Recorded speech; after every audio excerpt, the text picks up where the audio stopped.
Welcome to the special edition of Straight Shooter. Listen, I believe that.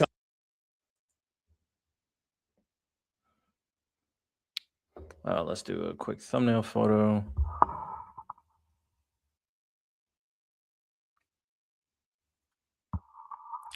Quick thumbnail photo.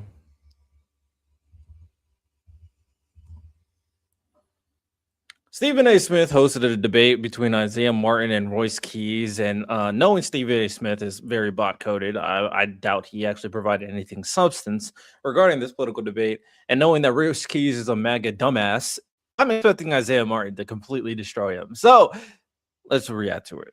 Come on, let's do it. Coming together means engaging with people who don't always agree. And that's exactly what Straight Shooter is all about, showcasing diverse perspectives, as I've told y'all repeatedly. On this episode, I will speak with a former NBA player who's now running as a GOP candidate for the United States Senate in Minnesota, and a Houston-born Democrat who was a former candidate for the United States Congress in Texas. Please welcome the Straight Shooter with yours truly, the one and only Royce White, and of course, Isaiah Martin. Good afternoon, fellas. How y'all doing? How's everything? Doing great. Good to see you. First order of business. What's with this black fucking background, bro? Some mysterious, like fucking mafia boss. Yo, these fucking right-wing red pill dudes, man, they're so fucking cringe. Is it appropriate? I'll start with you first. Same question to both of you. I'll start with you first, Isaiah. Is it appropriate to call you a liberal, or is there something else you'd like us to call you? And in your case, Royce, you a conservative, or is there something else we'd like you to call you? Isaiah, I'll let you answer that question first, just so the audience knows who they're listening to. Yeah, I'm definitely a liberal, but I'm a Democrat. I've been a Democrat my whole life, so I guess that would be it. What about you, Royce? I'm an American citizen and a patriot. I would probably describe my politics as Christo nationalist and populist, ultra MAGA America first, if we had to be specific. But I'm an American patriot. When you look at the situations involving America right now, the state of affairs going on in America, let's start with you, Royce. How would you describe the state of America as we see it right now today? Chaos, crisis, unmoored from reality, a lack of leadership, a lack of sacred honor, a lack of genuineness, forthrightness, a lack of people who are not willing to be bought and paid for, a lack of epidemic of sellouts. There are a lot of problems. Would you point to the... You're a Trump supporter. Okay. Trump administration is being included in the soliloquy you just gave. I would say that there are elements of the administration that are having some of those issues, for sure. I think Call out Trump. You won't. Call out Trump. Call his ass out. Call him out. You won't. Do it. If you call out Trump right now, I'll do 25 push-ups. Call out Trump right now. Do it. Have some balls. Come on, you were in the NBA. You're like 6'7". Call out Trump. Overall, the president of the United States is a man who, by all measures, was willing, and you need these kind of guys to stand up and be crazy enough to say, crucify me if need be. None of our leaders are going to be perfect. All of them are going to be extremely flawed, increasingly, and an increasingly decadent culture that we've created in this country. So every leader is going to be flawed, but you do need people that are just crazy enough to stand up and say, crucify me, against all of the all of the momentum of social norms and the convenience of the status quo. And I think President Trump has done that for the better part of 10 years now. He celebrated his 80th birthday recently. So he's at the tail end of his career and at the tail end of his life. Younger people are going to have to pick up the mantle and lead this country in the right direction. And I'm proud to be one of the candidates trying to do that. Isaiah? I knew his bitch ass would not call out Trump. I should have raised the ante. I should have made 100 push-ups right there. 100 push-ups. Nah, bro. I knew his bitch ass would not call out Trump. I knew it. Oh, we need better leadership. We got bad leaders, all this corruption, all these bad things. Trump is the most corrupt president of our lifetime. No, we need that unhinged Trump, man, to fix everything that's going wrong. We need that guy that's like about to fucking ruin everything. It's good. It's good when Trump does it. Oh my God, get his dick out your mouth. Jesus Christ. You just heard what Royce had to say as a liberal, a Democrat in this nation right now. I'll ask you the same question that I just asked Royce about what do you believe the state of America to be right now, and how much of that do you attribute to this specific administration more so than anything else? Well, I actually agree with the beginning of what Royce said, is a lack of leadership. The president of the United States has utterly failed at pretty much everything that he set out to do. He said that we would have gas prices as a national average for less than $2 a gallon. That never happened. He said he would bring inflation down. That never happened. He said he was going to bring energy bills and cut them in half. Instead, they're up by more than 13%. Healthcare premiums are up. Everything in America costs a lot more than what it was when Trump got started. So yes, it is a lack of leadership. And personally, I don't believe in participation trophies for these politicians. And I believe that a lot of people that are on the conservative side are constantly looking to give Trump participation trophy. He has utterly failed. And I think that personally, we need an agenda in the United States that prioritizes common sense. And I believe that is using our tax dollars to invest in America, to go and provide things like universal health care, universal child care. That's the type of direction that I think that America needs to be in. And I think that, frankly, if we get the right leadership, America can be much stronger than what it is today. Before I go back, Oh my God, the fucking cook, man. Good shit, Isaiah. Do your shit. Stephen A. Now shut the fuck up and let them debate. What is this like back and forth questionnaire? Nah, let the smoke be had, bro. Where's the back and forth? Where's the coming together? Challenge Royce's bitch ass for not calling out Trump. Come on. Hey, Isaiah Martin, cooked. Shout out, man. back to Royce. Isaiah, let me ask you this question. What do you say to those that would look at the Trump administration and say, at the very least, it's better than what Biden gave you during his 4 years in office? What would your retort be to that? Fake news. What is these softball fucking lame ass questions? What? Yo. They were talking about how Trump is a corrupt leader. And then you give him a question about how is Trump better than Biden? What the fuck? Yo, I knew this shit was going to be lame as fuck. Bro, what are we talking about? Stephen A., you should have went with the flow, not your prepared bullshit fucking questions. In that situation, they're talking about Trump being a terrible, pathetic leader. Royce fucking dick sucked him. Isaiah Martin said he's a corrupt piece of garbage. Battle, go, let him have it. Talk about it. Not Royce. People would say that Trump is better than Biden. What do you think about that? And then he's going like, yeah, Trump is better than Biden. And like slurps. Actually, I have a perfect sound for this. Oh, hold on.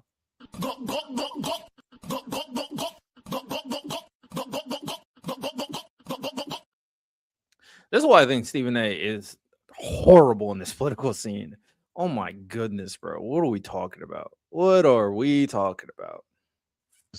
I mean, point blank. You can look at facts, don't really care about, feelings in many ways. And like I said, if you look at inflation is up.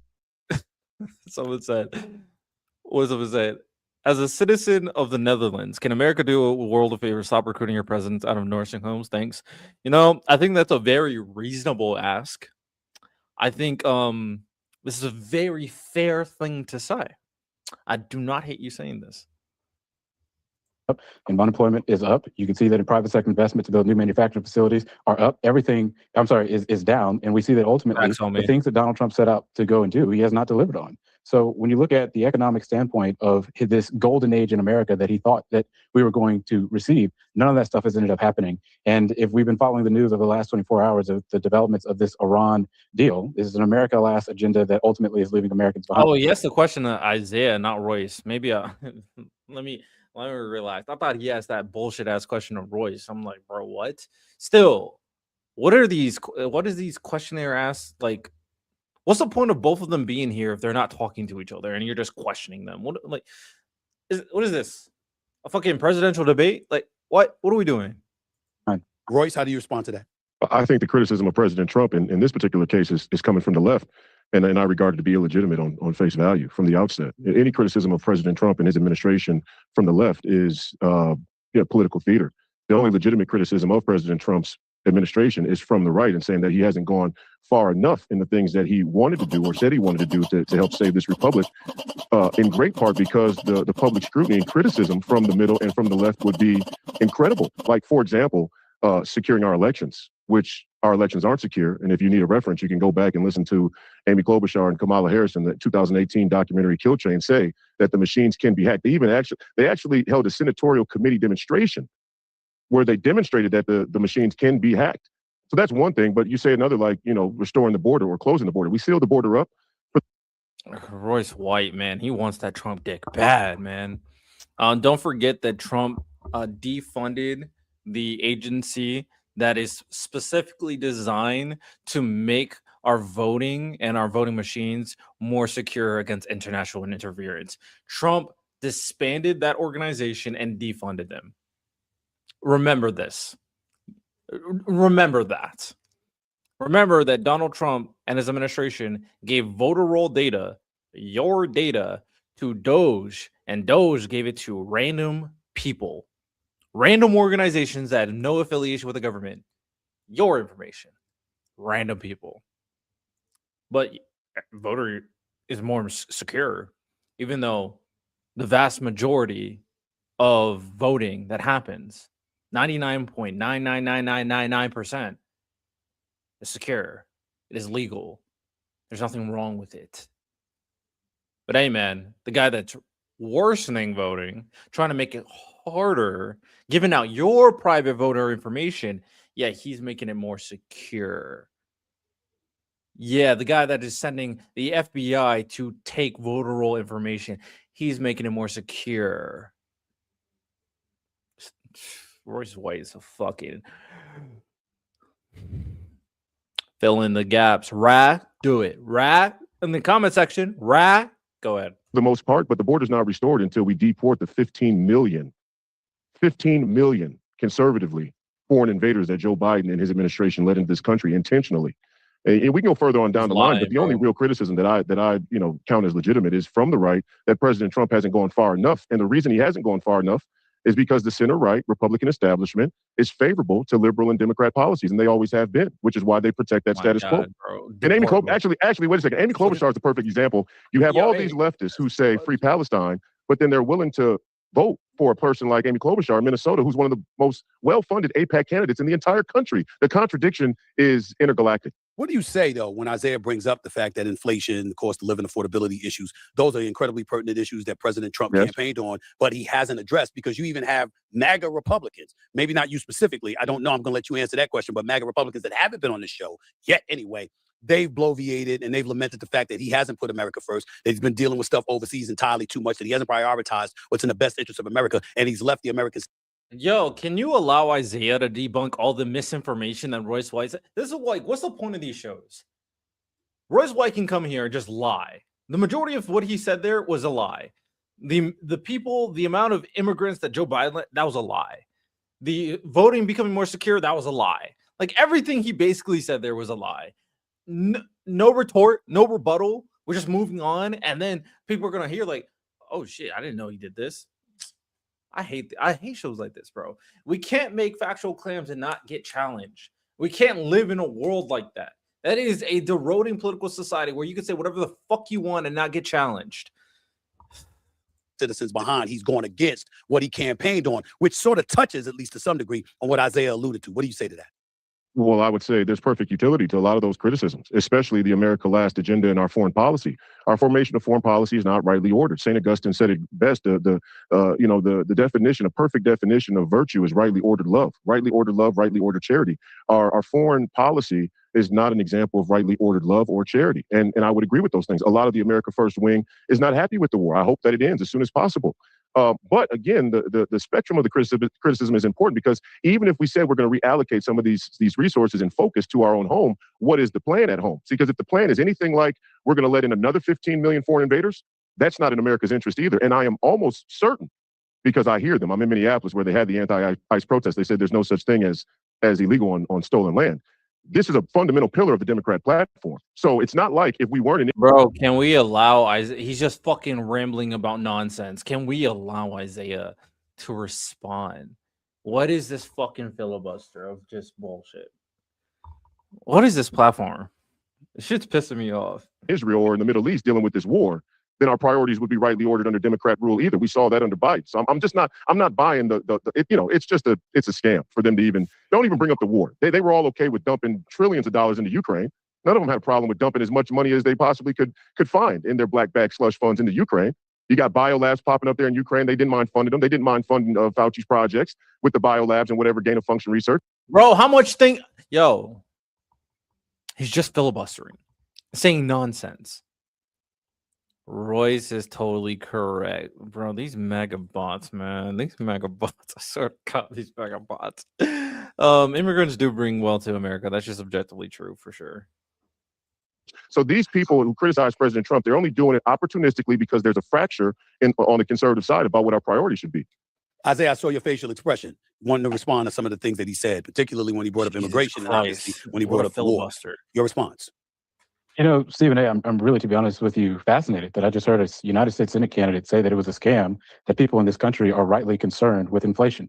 The fact that Trump went and put these inflationary tariffs in place that effectively put broad-based tariffs on everything that comes to this country did raise prices. The fact that Trump went and got rid of ACA subsidies had a direct increase to healthcare premiums, which has led to a 26% increase in healthcare premiums across this country, particularly for those in Minnesota. So Royce can talk about the conspiracy theories all he wants, but people can look at direct actions of the Trump administration to see how it has raised their prices. And when you ignore your own intelligence, you ignore Tulsi Gabbard, you ignore Joe Kent, you ignore Richard Blumenthal, a Republican, an independent, and a Democrat, all three that said that there was no immediate threat to the United States when it comes to Iran, and you ignore that, and you go and you launch a war despite your own national intelligence, and you raise people's prices as a result, that's someone that does not have the leadership and, frankly, the IQ necessary to go forward and actually deliver for the people of this country. And the fact that Royce cannot get on this platform and call that out is absolutely a disgrace, in my opinion.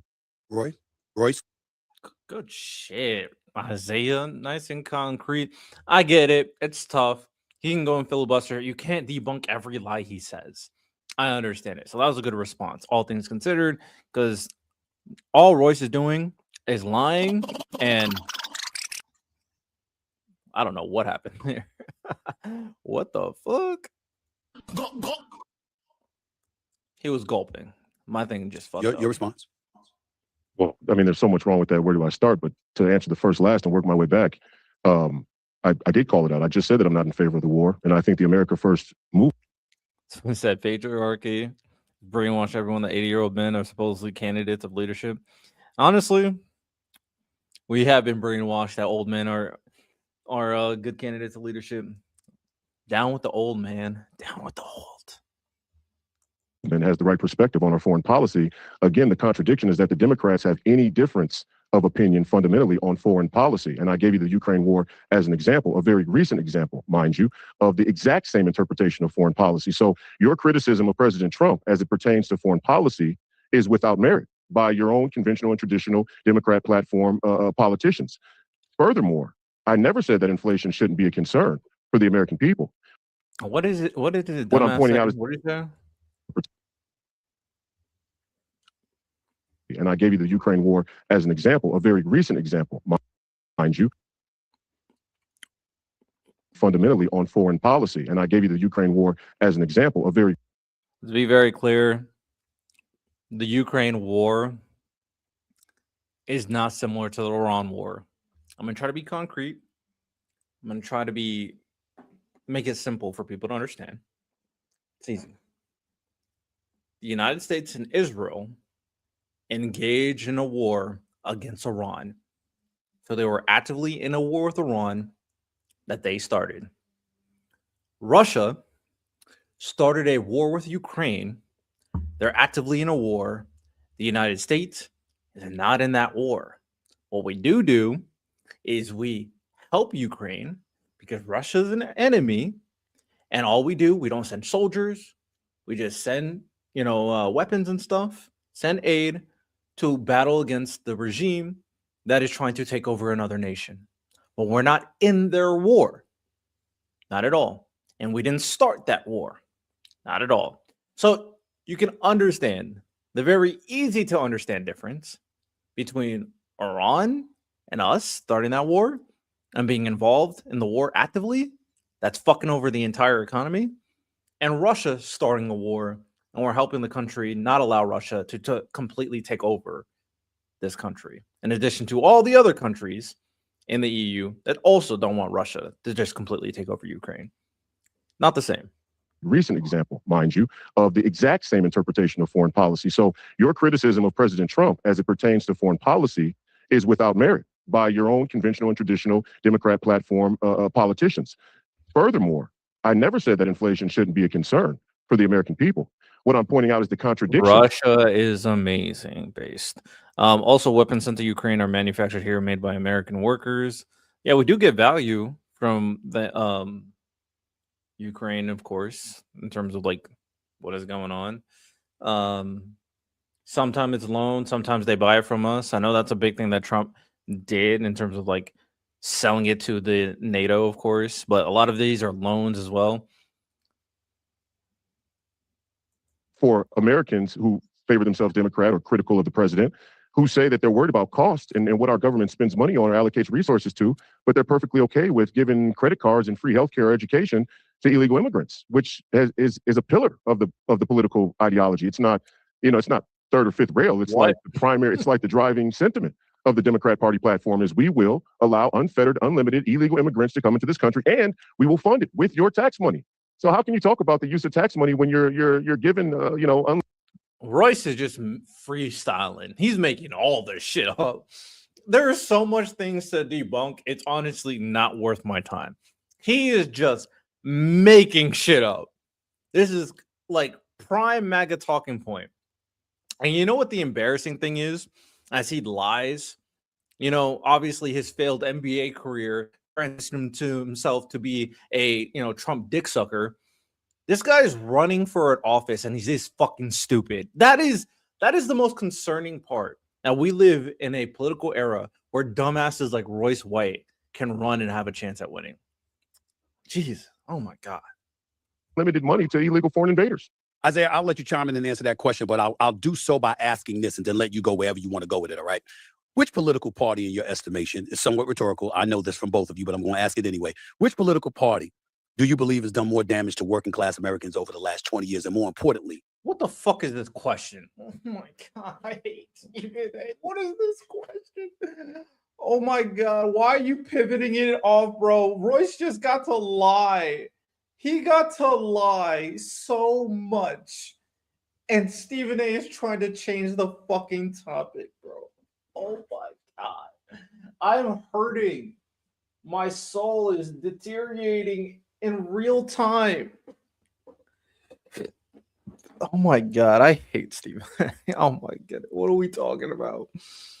What are we talking about? Okay. what's your strongest evidence to prove your point in answering that question? The Republican Party. The Republican Party. I mean, if you want to go back to the previous answer for just a second, I just want to make sure that it was clear. Royce did not address the fact that there was broad-based tariffs that Donald Trump went and put that led to an increase in inflation for everybody across this country. He did not address the ACA subsidies that had a direct increase. Thank you, Isaiah, for going back. Premiums. He did not do that because ultimately those are direct actions from the president that has led to price increases. But when it comes to over the last few years, when it comes to who has had Stephen A really tried to change the topic. Like, come on, bro. the biggest troubles, I guess, for working class Americans is very clear. You can look at the job numbers. Up until recently, I think 50 of the last 51 million private sector jobs were created under Democratic presidents. You can see, for example, the unemployment rates much lower under Democratic presidents. You can see, for example, the S&P 500 performs better under Democratic presidents. You can see the rate of inflation generally performs better under Democratic presidents. So ultimately, if you want to talk about the national debt, the Republicans are the ones that spend like children with their mom's credit cards and Toys R Us whenever they get in charge. They are responsible. Trump himself is responsible for more than 25% of the national debt, which ultimately, you want to talk about a long-term problem, that is what is going to increase interest payments.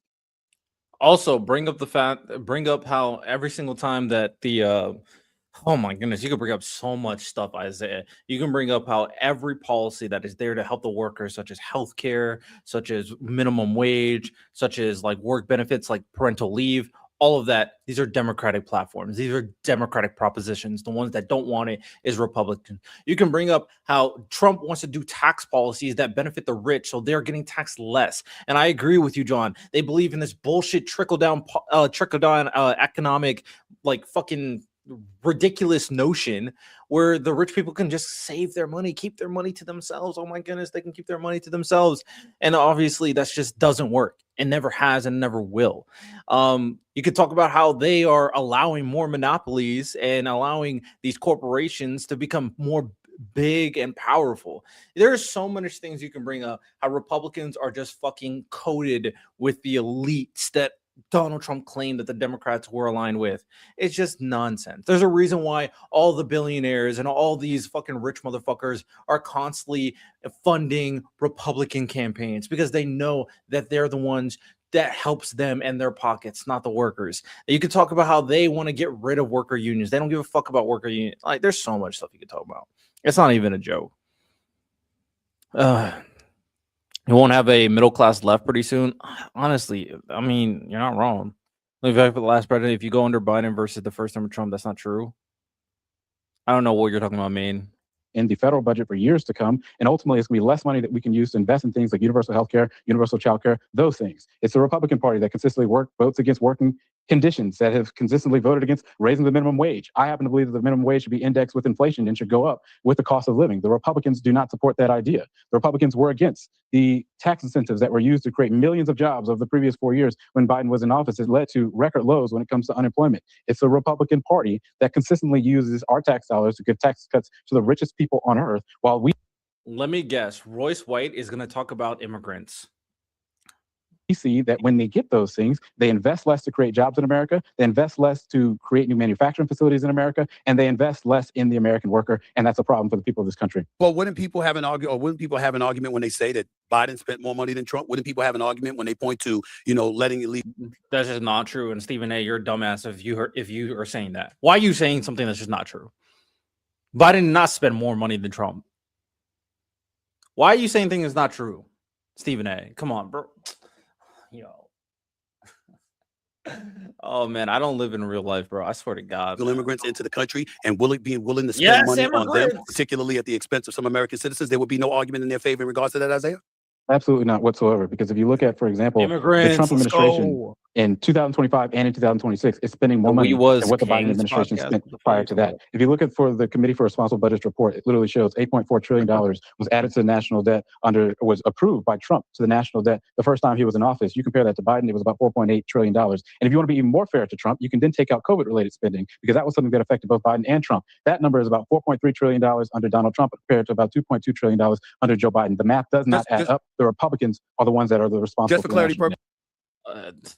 Thank you, Isaiah. I'm so glad that someone who understands like realities up there. But it's interesting. Royce White went on many of filibusters of lies, making shit up. Stephen A. didn't ask any follow-up questions to that guy. He didn't follow up to him. Matter of fact, he tried to pivot to a different point of the conversation. Isaiah had to go like, nah, I want to address what he just said real quick, and then I'll answer your question. And then Isaiah Martin gives his answer. Stephen A., well, don't you think, let me follow up. Like, all right, bro, whatever. Just for clarity purposes, before I go back to Royce, you're saying that, I know about 25, 26, got that. But in Trump's first administration, you're saying that the Biden administration spent less than Trump's first administration? I'm just asking. I'm not saying you said that, I'm asking. Yeah, they approved left. So the way you got to look at it, right, is who goes and approves debt. I'll give you a perfect example. So when Trump was in office the first time, he went and signed the Tax Cuts and Jobs Act, which was there for the entirety of the time that Biden was in office. That was adding to the deficit under Biden, but he was not responsible for approving that legislation. So what you have to do is you have to tag it. And that's why there's a committee called the Committee for Responsible Budget, which is both Republicans, Independents, and Democrats come together and look at legislation by legislation, executive order by executive order, budget by budget to determine how much national debt is being added by each specific president. And when you do that, it's very clear the Republicans added double on both occasions. Royce? And you always have to keep in mind that Donald Trump's first term was already an improving economy, just like a second term, to be honest, an improving economy from the Obama administration. So he was spending money just cause. He was just spending fucking money just cause. Spending more in the military, spending more on these other things, and then trying to cut money for, or just the biggest. Not only is he spending more on these like programs, like right now he's definitely spending more on military and the ICE, but he's doing the same thing there, of course, regarding Trump's first administration. But also when you're cutting taxes at the same time, which drastically helped the top 1% over the rest of the percentage of people, then at that point you were spending more than you were getting from taxes. And this is already an economy that was improving drastically from the Obama administration. Same thing happened under the Biden administration, and then Donald Trump completely just fucked the economy anyway. It's ridiculous, bro. I just think it's absolutely ridiculous. I mean, and these talking points are, they're dishonest, but they're uninteresting. Facts are dishonest and uninteresting. Factual statements with numbers and factual claims about the process and the procedures is uninteresting. To a guy who's running for office, by the way. A Republican should never win again. I swear to God. These people are awful in every sense of the word. To me, there are no more party lines. I mean, of course, I'm on the right side of the aisle per se, but the real scam is to pit black and white people in this country against each other so they can make off with the green. And that's the uniparty. And the point that I'll make about our economy. What in the yap are you talking about? What in the yap? Yo, the yap is actually He's like expert of yapping. He's pretty good at yapping and saying absolutely nothing. Okay. And I want to say this. I was thinking about it earlier. Even the term affordability has become a MacGuffin. You know what a MacGuffin is, Stephen A? I do not. A MacGuffin is a literary device used to drive the story forward, but it's not really a part of the plot. Like Maltese Falcon. The movie's not really about a falcon. Okay. Affordability is this, term that's thrown back. Bro's yapping. He's just yapping. He's not saying jack shit. What is he talking about? Oh my goodness, this is pathetic. This is pathetic. Back and forth as a political football and strategically weaponized in certain terms or certain parts of certain terms to get everybody all hyped up about the economy when the truth is the underlying pillar of the economy is death and debt. And the modern monetary theory that informs our monetary policy and the radical inflation or printing of money goes back to an institution that transcends the two political parties. And that is what the uniparty in this country has tried to preserve: the devaluation of the dollar, the inflation of money, the crushing of the working class. And there's only one political party that's even thrown the red flag on the whole deal. And in fact, if I go further, it's the Republicans from within the Republican Party that have done just like Isaiah has said, that have fought candidates like me who are genuine debt hogs. So there is that part of the Republican Party, or at least I represent that part of the Republican Party that says the working class has been getting crushed since the inception of the Federal Reserve in 1913. And the devaluation, the devaluing of our dollar and our citizenship go hand in hand. And that philosophy is a post-World War II, post-industrial, liberal philosophy. Liberal philosophy, the modern monetary theory that informs that we can print as much money as we want, regardless of our, our domestic production or Yo, affordability. That shit don't exist, man. All that shit don't exist, man. Affordability. This is just a weapon. They're just talking. You're not really struggling to pay your bills. You're not really struggling to pay your gas. No, that's not. This is just all in your head. This is an imagination. You're imagining it. You're imagining it. And you know what? The real problem is devaluing the dollar. Hey, Donald Trump is devaluing the dollar, Royce. What? No. He's not. No. That's the other Republicans that I'm fighting against, not Donald Trump. Don't blame Donald Trump. He's my daddy. I like his dick in my mouth. Don't blame Donald Trump. No. I'm fighting the other Republicans. Who are the other Republicans? The other Republicans, obviously. The ones that are not associated with Donald Trump. You mean the guys that he picked for his cabinet? No. The other Republicans. Yo, this is fucking insane. Like, what are we talking about? What are we talking about? Oh my God, what are we talking about? Oh my God. Hey, man, gold standard. anything else is a liberal idea that Republicans who are soft on debt and economics fall victim to out of political viability. You have to be electable. In order to be electable, and Isaiah mentioned, the growth of unemployment or unemployment is, you're giving a lot of jobs to people in the government. Republicans fundamentally. Carpe diem, welcome back. Yeah, he's fucking, Royce White is a dumbass, bro. Ganju said, "Are you black?" No, I'm fucking gold. I'd say gold. I think this is maybe bronze. A little silver. Middle philosophy is self-governance. The greatest expansion, you put your hands up, but the greatest expansion of of new jobs came from the government. We don't believe in the expansion. It's crazy to me that Democrats like AOC and Ilhan Omar say the whole system is guilty and white supremacists, but their fundamental philosophy is to keep giving more power to the federal government as it expands in the name of new jobs. It's so contradictory. It's laughable. Only a person with a Shut the show. He's so obsessed with the race bait. Isaiah's the man. Baseball white cat. I can't see the emoji, unfortunately, but Isaiah's pretty cool. A sub 100 IQ would even go for that kind of thing. But we've taught a lot of people in this country to be radical materialists. And that's what I'll say finally, Stephen A. When I say affordability is a MacGuffin, we have a death and debt culture in America and around the world. And our mentality about the economy, our mentality about what is affordable and what isn't is greatly geared towards radical materialism. And so our perception of what we need to live, what we need to be. Yo, why is he filibustering? Shut the fuck up. He's just yapping. Yo, he is a king of just saying nothing for minutes. Like, bruh. shut up. He is just yapping. Oh my God. Did you ever hear the song Miguel, Miguel, Miguel? Nope. Prosperous, what we need to have a Hey, Carpe Diem, you're so correct. Like, so many of these fucking billionaires, they be finding the biggest and most like manipulative ways to not pay taxes. But hey, man, cut their taxes anyway, I guess. great quality of life has been skewed intentionally by the internet. You don't need $1 million to live great. You don't need to be able to go to Mykonos in Greece and take pictures on Instagram for people you don't even really like or know. Right. You need to be able to take care of a family. And the Democrats have made it almost impossible to do that because they don't believe in the private ownership of business. They believe in the complete consolidation of government-run business, or the merger of government and corporation, which is by definition fascist. Isaiah, go ahead. Because I know I was going to chime in, but I know you look like you got a lot to say. Go ahead, my man. Hey, Royce, I mean, look, facts don't care about your feelings, bro. I mean, and I say that with all due respect. The reality is that you can just go and look at the facts itself. Isaiah, say that again, please. Say that again. Say that again. Come on, say that again.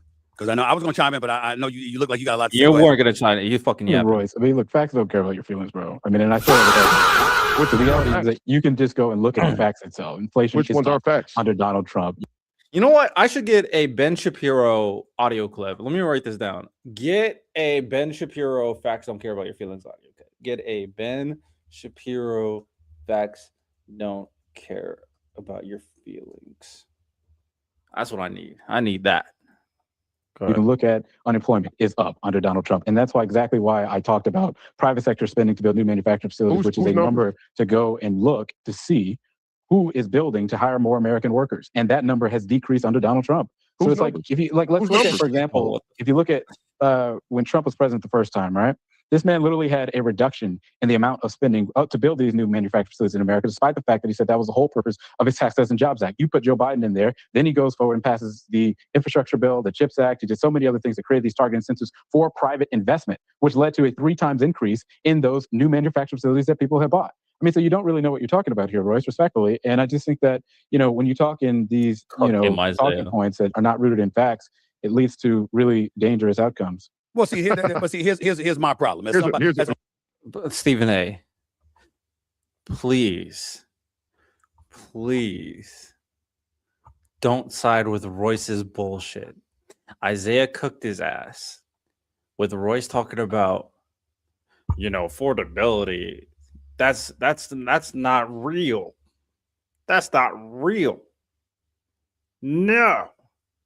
Completely denying everything that Isaiah said that was factually true and saying that, he was making it up, which he wasn't. And then he tried to go like, investment. You guys don't care about private investment. Matter of fact, you guys are socialists. And then he brought up examples of Joe Biden's administration caring about private investment. So, Stephen A., whatever you say here, be on the right side of history. Be on the right side of history. Go ahead. Hold on, Royce. As somebody in the middle who is completely ignorant. Why the fuck are you in the middle of Royce and Isaiah Martin?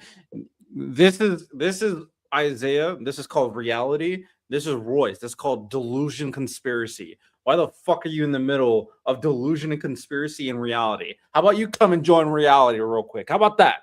Join reality. Come on. Join reality. Please. Compared to the both of you, let me put that out on Front Street right now. I don't know what y'all know, okay? But I like being a conduit for discussion. I'm trying to figure out, how can an accord ever be reached? Let's say, hypothetically speaking, even though I don't think it's that much hypothetical, considering what we're witnessing in America today, that you've got people on both sides of the aisle who feel directly the way both of you feel. How can an accord ever be reached, or some level of, I don't know. I don't know the word for it. You're just wondering whether or not that could ever get to a point where folks can reach an understanding like, well, you know what, we agree, but we're going to have to agree to disagree, as opposed to both sides saying, y'all facts are wrong, because now you're forcing two sides to pick one side or the other. Royce has no facts. What do you mean? You're killing me, Stephen A. You're killing me. You're killing me. Why is this motherfucker hosting a politics show, bro? Why? Yo, we're not taking politics seriously, bro. We're not taking politics seriously. We are. We are taking this shit seriously. We are. Royce, is he some jiu-jitsu guy? I don't know if he did jiu-jitsu. I know he was in the NBA. I just sharded. Need to change. What the fuck? Where are these people going to wake up? Trickle down economics was a scam, or it's just I don't know, man. I don't know when they're gonna wake up. Because neither is willing to acknowledge there's any level of credibility what the other's saying. How do we come to an accord in that regard? I'll start with you, Royce. Honestly, it hurts me when we try to play. I'm in the middle of Royce White lying and saying fucking nonsense, and Isaiah Martin just telling factual information. I'm in the middle of lies and truth. What? I don't want to live in a reality where you're in the middle of lies and truth. Okay? I don't want to live in that reality. That reality sucks. That reality sucks. What do you mean I'm in the middle of lies and truth? What? Tatum is a clown? Well, Tatum's not up here. And what There's Tatum no are you talking accord. about? We're well past the accord. These people just lie. Like, for example, I brought up the illegal immigrant situation. He hasn't addressed it one time since he's talked, since he's spoken. He refuses to You're address talking about the economy, not the Joe Biden immigration. administration and the Democrats as a party, as a political movement, believe in and support, condone, let in Oh, I hate 20 him to so much. I hate him 15 so million much. foreign invaders. He won't even address it. And that's not by The question was about the economy, not immigration. I know. Oh, let me just let it go. accident. It's on purpose. This country cannot be the only country in the world without a border. His bitch ass never Okay? We addressed should any not of let the unlimited amounts of people actual come into this claims country. Isaiah And it does Martin have said, an by the effect way. on our culture, on our communities, and the economy. But that's not even the real issue. And what I said about the economy is 100% accurate. He's talking about President Trump. I'm talking about how the system works, which is why after George Floyd died, I led people to the Federal Reserve because I wanted to educate them on how monetary policy actually works. Not to point all of their anger and animosity at police, which are government workers, by the way, working class people who bear a lot of the same economic burden that many other people who Yo, protest. why is Royce But how does White the money actually flow? How does it work? Shut up. That's not even the real issue. When I say there's no accord to have, these people believe in cutting off little boys' penises, mutilating children, giving them hormone blockers. It's a pillar of their platform. They're not shy about it. Minneapolis is now the transgender capital. You're talking about people who are under 13, 12, 11 years old being influenced into something that is completely unjustifiable by any medical standard worth its salt that hasn't been captured by the same academic philosophy, but certainly by any historical standard. The two universal standards for having a country: you have a border that you control, and you do not normalize cutting off your son's penises or mutilating them through hormone blockers and medicine. So there is no accord with these people. They're unmoored from reality, and they want to talk. They talk fast. They bring a bunch of buzzwords and things like that to distract you from the issues. The reason they don't like me is because I'll bring you right back to the root issue. You let in 15 million foreign invaders, and you believe in cutting off little boys' penises. We should never give these people the government back under any circumstances. So there's certainly not an accord. Isaiah? It's just really interesting. Royce not at any point wanted to address anything when it comes to the economy. And, I understand that you might not necessarily have anything when it comes to that, so it's not really surprising. But ultimately, Stephen A., I do think that to get back to the root of your question about how we can come to an accord, I think that it's just by using common sense. And I think that one of the things that you do very well gaslighting is kind of cut through a lot of the smoke, and you kind of... Hey, how do we fix the economy? Well, we can't, because trans people and immigrants and trans people and immigrants, trans people and immigrants and trans people and immigrants, trans people and immigrants, trans people and immigrants, trans people and immigrants, trans people and immigrants. Stick to the facts. And I think that that's really what we need more of. And once again, when you have a Republican, an independent, and a Democrat coming together to say that there was no immediate threat to the United States and Trump launches a war anyway, I would say that's a lack of common sense, especially Stephen A., because how difficult it is in Washington for people of all sides of the political spectrum to come together to agree on anything. I would say the same thing when it comes to this absolute waste of our tax dollars that's going on in our government right now, with Trump spending unlimited sums of money. People say that the tariffs, the broad-based tariffs, were completely ridiculous, but he did it anyway. The Committee for Responsible Budget, Republican, Independent, and a Democrat, all are on this committee, and they've come together and they've said these things. So, I think that ultimately we've got to be able to operate off of a set of facts. But, Royce did bring up the border, so I think this is a really good time to go talk about it. I don't support open borders. I've never supported open borders. I'm somebody who's visited the border multiple times. I hope, Royce, that you've done the same. I've talked to multiple Border Patrol agents, and I know that ultimately, in order for us to go and have a strong border, we've got to give Border Patrol the resources that they need. I fully support doing that. Now, I say that you then have to determine what you're going to do for the people that are here that are undocumented. I happen to believe that if every single person that is Hold on, Gavin. I never wanted to get in the war in the first place. Okay, buddy. You know what I'm saying? I might be American, and we definitely lost the negotiation. But can you please just blame Trump? Can you leave me out of it? Okay. Can you leave me? Trump definitely lost the war, 100%.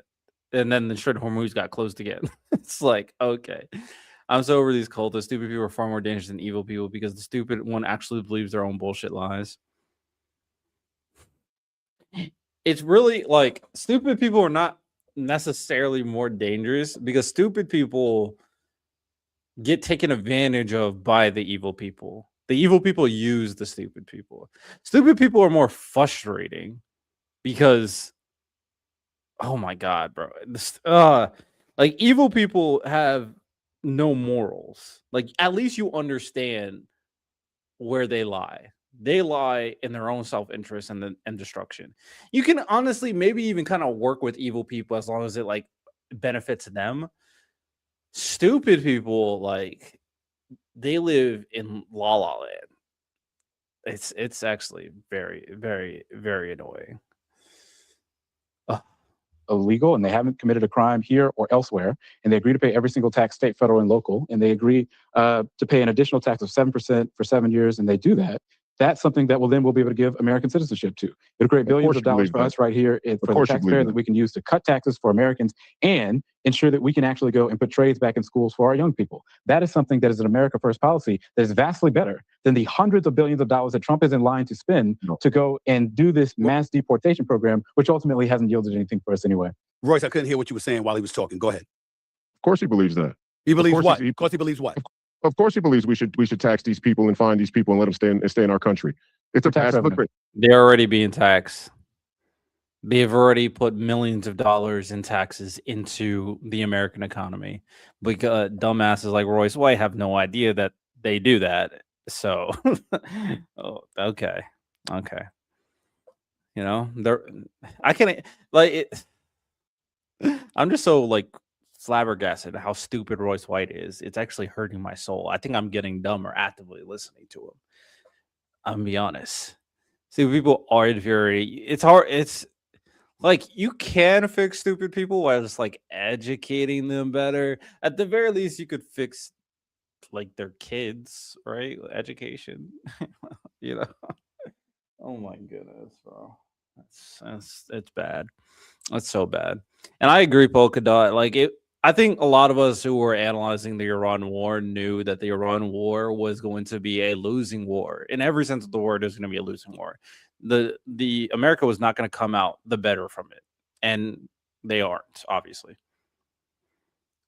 Yeah, Carpe Diem, they're already being taxed. So it's like, or whatever. It's for tax revenue, right? For the expansion of the IRS and the federal government, further expansion. No, I just told you to cut taxes. To cut taxes and to put trades back in schools. Are you opposed to trades in schools? When has the federal government ever expanded? Are you opposed to trades in schools? When was the last time the federal government expanded and the tax rate went down? Are you opposed to trades in schools, Russ? When was the last time the federal government expanded and the tax rate went down?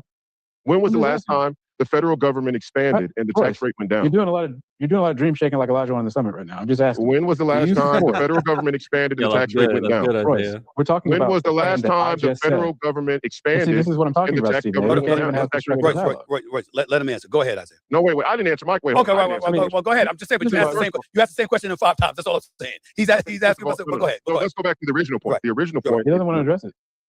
I've already addressed the economy at a fundamental. You didn't address anything. You didn't address a single fucking thing that was being said. He just goes on his fucking yapping sessions. Nothing in regards to like economic policy he addressed and how Trump is making everything worse. Because he can't address it. He can't engage with it because he needs to be Trump's little token. Come on. Level. I just told you about what I just believe.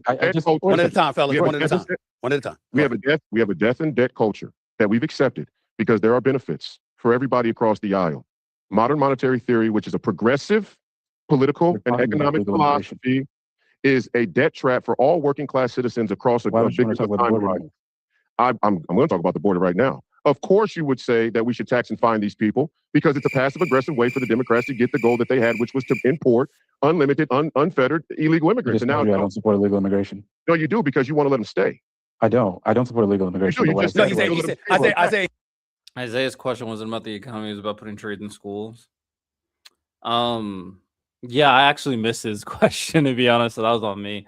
I didn't even hear what his question is. I know he was addressing like the immigration thing, and then I do think he brought up trade, but I couldn't hear him because Royce was yapping and I wasn't really paying attention. My bad, but he's not addressing his question. That's the point. He's saying you do because you want them to stay. You're not willing to find them and Exactly. deport them. That's what he's saying. Well, because this is what I'm saying. What's happening right now? Wait a minute, Trump is spending what Spain is spending on their military to go and deport only 5% of violent convicted criminals. To me, I Why think is that is a lack of common sense. Why is what that? I said needs to happen It's is that for Spain those is people that subsidized are by here America. that are That's why. undocumented, excuse me, Royce. For Spain's those that are here military that are is subsidized by NATO, undocumented, which is if subsidized they Hey, by fella, agree fella, to pay, let me say this real quick. Neither one of y'all. Why are we saying fellas? Tell Royce to shut the fuck up and let Isaiah respond. Like, Steven, you suck as moderator. You fuck. I'm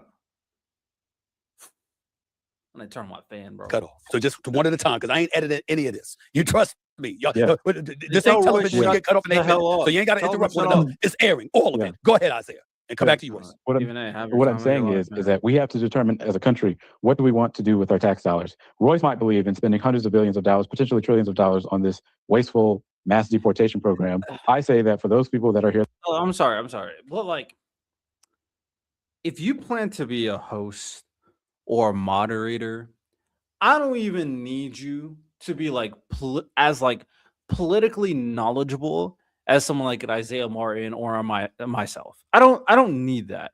What I do need you to be there for is making sure claims are being challenged and questions are being answered. Stephen A., you're providing no fucking value to this. You're just letting people ramble, Royce White, and he's not answering any claims that Isaiah Martin says. And even questions you ask Stephen A. Smith, Royce White is not answering. He just brings up random shit. So even if you don't know about like government or politics, at least do your job as a moderator and forced to engage within the conversation. This isn't fucking ESPN, Stephen A., or we're just yapping to yap. This is politics. People's lives are at stake here. People need to be informed and be informed in a factual way. This is not LeBron is the GOAT every fucking day. This is not that conversation. So if you're going to be a moderator, do your fucking job. Jesus Christ, man. I'm gay for Jesus Christ. I know he's not knowledgeable enough, but he at the very least can follow a question and an answer. He can realize when people are not answering questions. Like, come on, bro. That are undocumented. This is an opportunity for them to have an earned pathway to citizenship that will create billions of dollars for us that we can use to put trades back in schools for our young people. We have a big problem in America where a lot of children are told that they have to go to college in order to be successful. And while that might be the case for some, and for many people in America, I happen to believe that we should create another pathway. I think that we have gotten away from trades back in schools for so many people across this country. And if this is an avenue to fund an America First policy, which is to teach our young people a trade if they do not want to go to college, I do not understand how someone like Royce can get on here and be against that. To me, I think that's an America last. Royce, floor is yours. Royce, floor is yours. First of all, I'm not against that. I think So the question is about trades and kids getting a pathway to trades. Royce, answer the question. trades are great. You do this thing where you try and conflate like three different issues into one point, and then the bottom line is you're contradicting yourself. And this is what they do. The Democrats try and bait and switch you by using Spain's military spending as a juxtaposition to our deportations. First of all, Spain's privilege, and it is a privilege granted to them by America, and how much they do or don't spend on their militaries because NATO subsidizes Spain's military defense, which is subsidized by America. We subsidize the entire European Union's defense to a substantial margin, an increase, which is why a lot of America Firsters wanted us out of NATO, which Democrats defend vehemently. They defend NATO. Of course. Yeah, absolutely. How does NATO work, Royce? Right now, it works that it's breaking the American people's back, a working class of a bunch of How does it Europeans. work, Royce? They're giving their continent and their countries away to foreign invaders the same way Democrats want to do Can here. Can you point to me where Tell you how it works. United States budget it has a line item for NATO and Spain's defense? Where is that in the federal budget? Are you saying that the American taxpayers do not fund I asked NATO? you a question. I'm asking you. I asked you a Why question. don't y'all You ask? know not Why don't even y'all answer each same other's reality. question? Why don't y'all answer each other's question? You're not even Go ahead. starting from the same reality. If I'm you don't, just- if you don't, if you Well, don't I- accept that America subsidizes NATO, Royce, then you're not even dealing in reality. how does NATO work? I don't think you Does understand how America NATO works. subsidize NATO? What does that mean? Does America put in the lion's share of the funding for NATO? You think there's a Our working class citizens- Isaiah, that is a direct question. Does Okay, America but- put in a line? How? Yo, I'm about to punch my chair. How the fuck is Isaiah Martin's going to ask, how does NATO work? And then Royce White answers his question with a question, and you tell Isaiah to answer the question. How does that work? How does that work?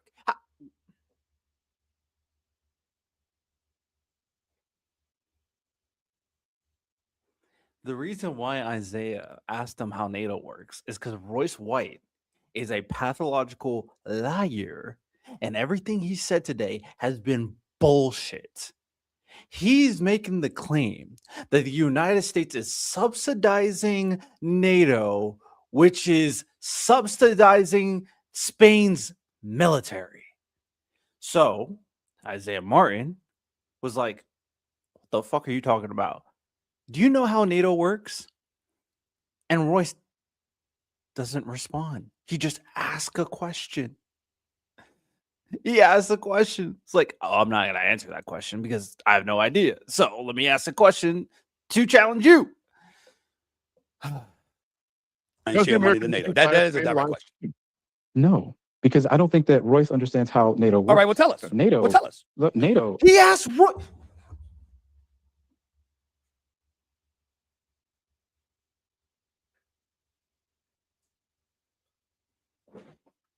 Ain't no way.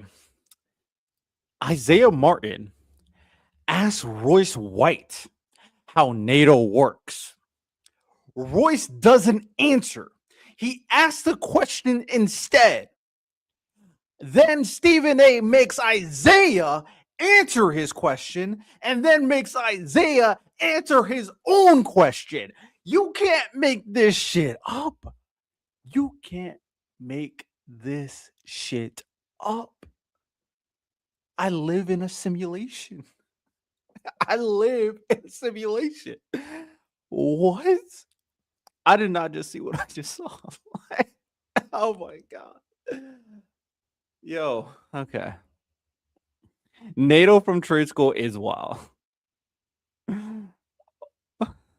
NATO means Oh my God. that every country has their direct investment that they spend on their own military for their own defense. The 2% target for defense spending that these countries have, it's not like America is paying that. That's saying that you want the United Kingdom, you want France, you want our NATO allies to go and spend that on their own defense. Royce, you seem to believe that there is a line item in the United States budget for Spain's defense or for France's defense. And if you believe that, then Royce, why don't you go and show me where in the federal budget this is instead of spouting conspiracy theories? I didn't say that. I said that we are the lion's share majority of subsidization for. You literally said we are paying for Spain's military.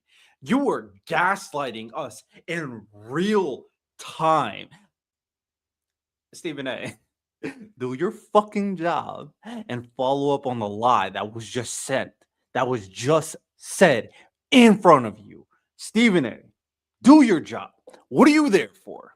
Because he ain't there to look pretty. For NATO, we give the most out of any of the other countries. They don't carry their weight, and they don't carry their weight to a degree where if they need to go to war with an enemy on their border, such as Russia, they have to call us to help them to do it, which is exactly why we're still in a war in Ukraine now, because NATO couldn't fight. Yo, the filibuster and the yapping, bro. Yo, what the fuck are we? Yo, the filibuster and yapping. Oh, I'm dead, bro. I'm dying in real time. Keep in mind, I am about to watch another debate moderated by Stephen A., and I think I might have a heart attack when I look at that one as well. Because what are we doing? What are we doing? Fight Russia without America's help. So we do put in the money. We do put in the money. Not even in NATO. Okay.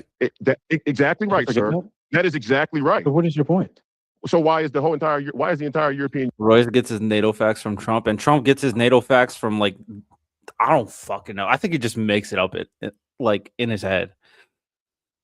Didn't I say that I was saying we are subsidized?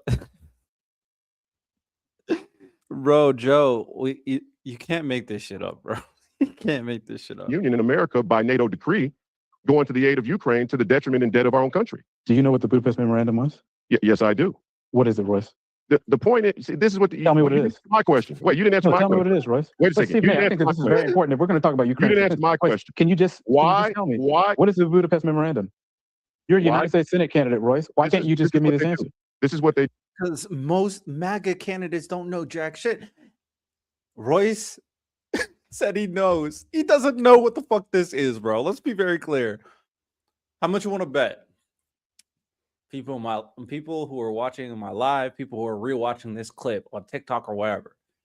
How much you want to bet Stephen A is gonna bail out Royce's bitch ass? How much do you want to bet Stephen A is gonna bail out Royce White? Let's see it.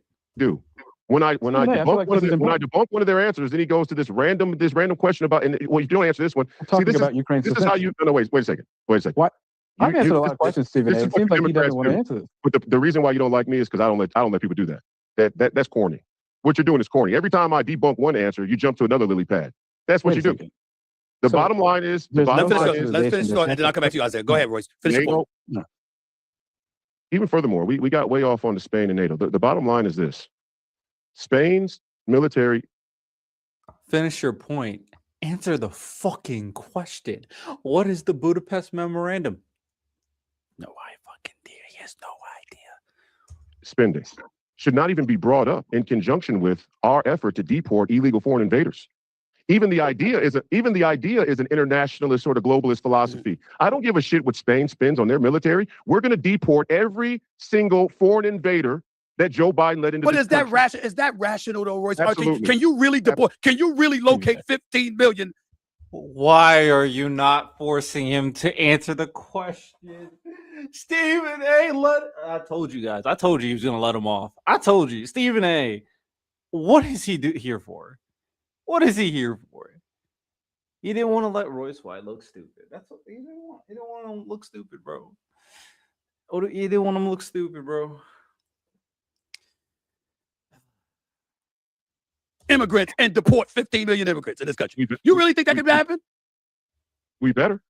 But hold up. Wait a second. We better find. We just witnessed. Wait, was China do it? Hey, wait a second, Stephen A. Oh yeah, I definitely think like if you want to make an argument, the United States gets benefits. They put most of the money, of course. And the United States, of course, this is because we have a larger economy. Let's be clear about that. I think in terms of relative to GDP, we have the second highest percentage. It's either second or third. I think like one of the Scandinavian countries have a higher percentage than us in relative to their GDP. The only reason why we have more money than everybody else is because we have more money, period. That's it. Right, we have more money, so of course we're going to put more money in general in there. I think it's like, is it Poland that has the most? I don't remember if it's Poland exactly. I feel like Poland's sticking out to me. But yeah, of course, the United States, they put more money, and therefore I agree with Carpe Diem. We had soft power, we had a control where a lot of people just agree with what we got going on regarding different conflicts and different decisions. Typically, they go to the U.S. and go like, "Oh, U.S., what do you think?" And they kind of fall in line. That's one of the biggest conversations and talking points in terms of like, is it wise for us to remove ourselves so much internationally and remove ourselves from our international influence? And because we have lost a lot of our allyship with a bunch of our allies in general, a lot of these countries are starting becoming much more independent away from the United States, which also means that we are losing power and influence over a lot of these countries. You may argue that's a good thing. You may argue that's a bad thing, but that is a reality. But of course, idiots like Royce White is going to use the argumentation that we are like doing all the work, and that's just not how it works. But this bald sitting in the dark just thinks we were paying for everyone's military because he doesn't Royce White has no idea what the fuck he's talking about. He probably saw this random video about like the federal currency on YouTube, and it's just been spouting it out a bunch of nonsense. Would China do it? Would China deport every foreign invader? Because these Democrats are they're proto-communist CCP. True. They love China. True. We love China. Yes, CCP. Even though, wait, wasn't it? I think Isaiah's gonna say this. Isaiah, if you say this, we're locked the fuck in, my boy. We're locked in.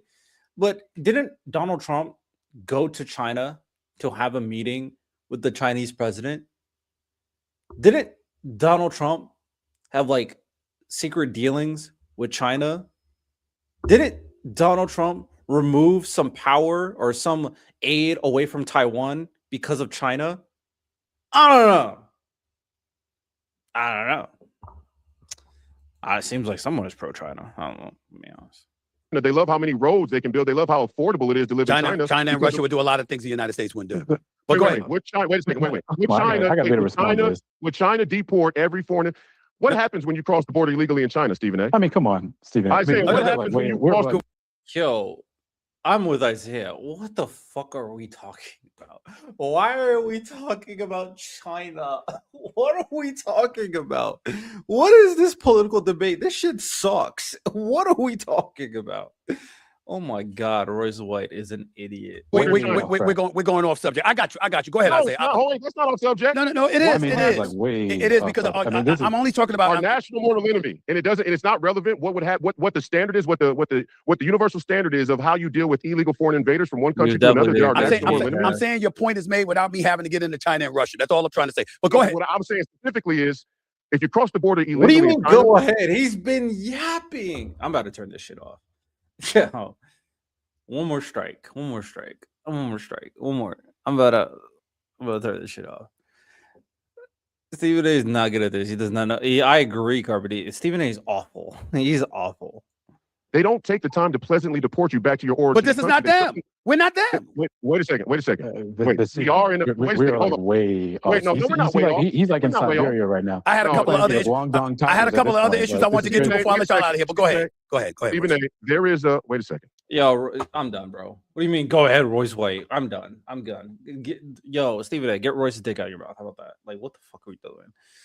Let's see. I'm curious on only subscribers can comment. What the fuck is this? Only subscribers can comment? What in the world?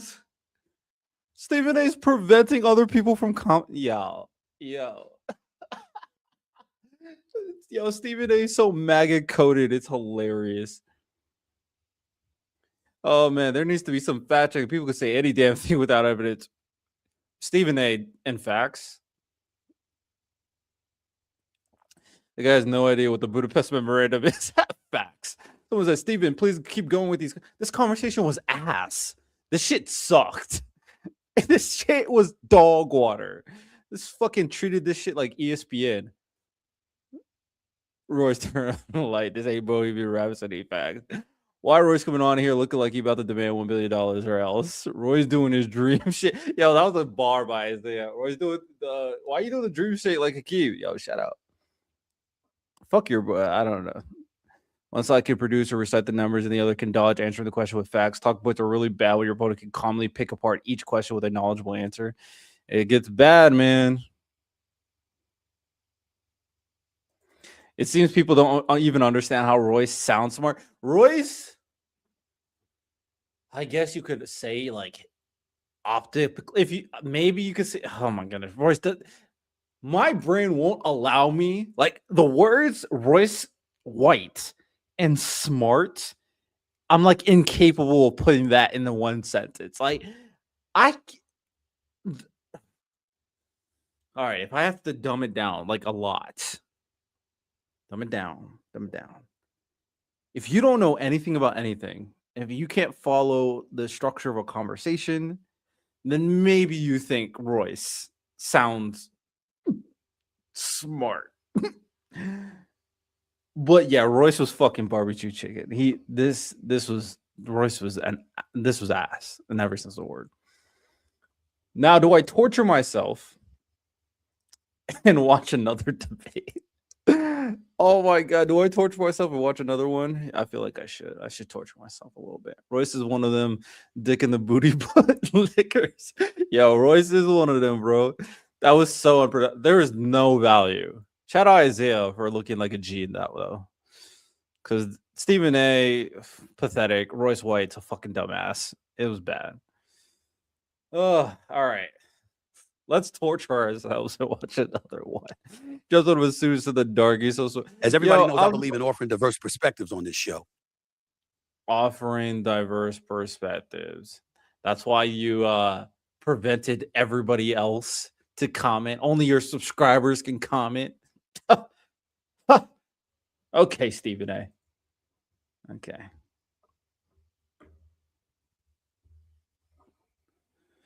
All right. Let me turn on my fan. I'm getting like sweating, bro. Get some water too. Be right back.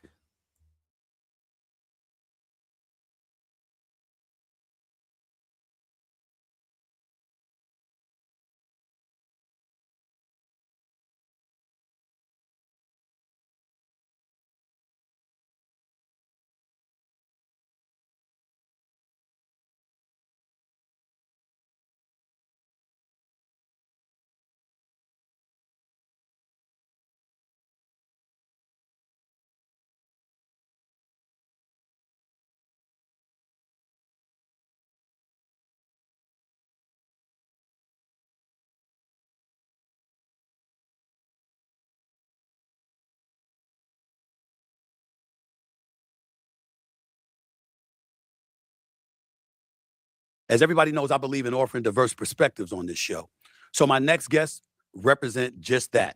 One is a progressive civil rights advocate, entrepreneur, and the founder of Civics for the People. The other is a former Arizona police officer turned conservative YouTube political commentator and a staunch MAGA supporter. Please welcome back to yours truly, Straight Shooter with yours truly, the one and only Gary Chambers Jr. and Officer Brandon Tatum. Both have been on this show before. I loved having them on, so I want to invite them both back on again. What's up, fellas? How y'all doing? Thanks, man. How you doing? I'm doing all right. After last night, man. No, I'm not good. You're right. I'm not good. I'm not good after the Knicks lost, damn it. I'm not good, but I'm going to get over it right now for the purposes of this conversation. Let's get right. Happy Father's Day to the men out there who hold it down every day. Shout out all the fathers out there. I'm not one. Hopefully I'm not, but, you know, let's do a quick thumbnail.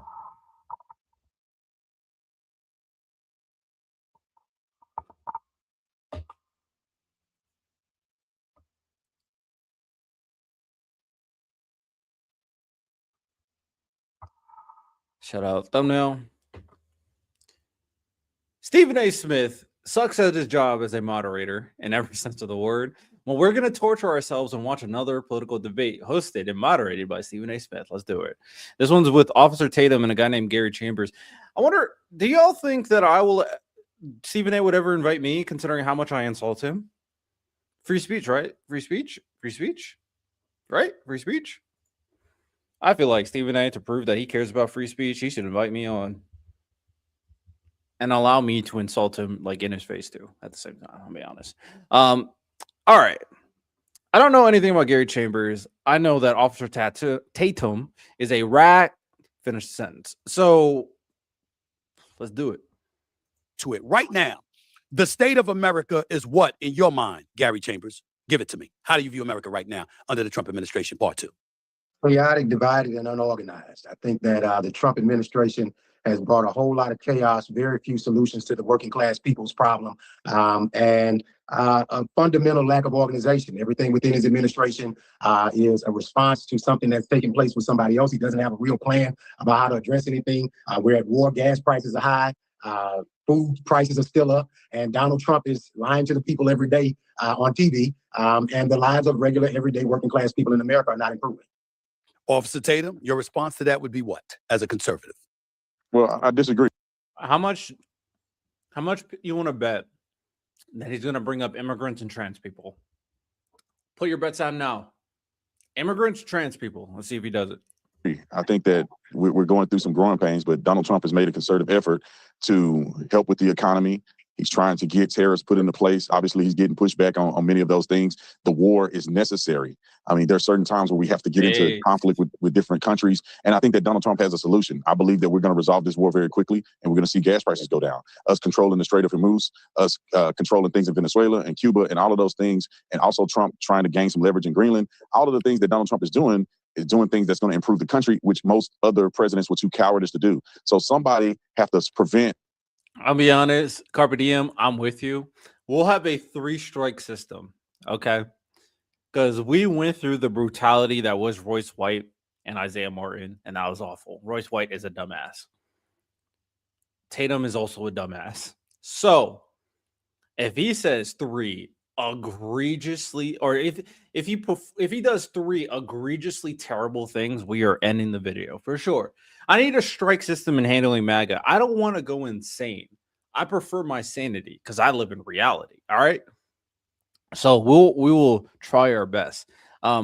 Rocky started already where Tatum was like, we're gonna control the Strait of Hormuz. Okay. All right. He's gonna end the war quickly. This war was just a. Let's keep on going. Officer Tampon. You know what?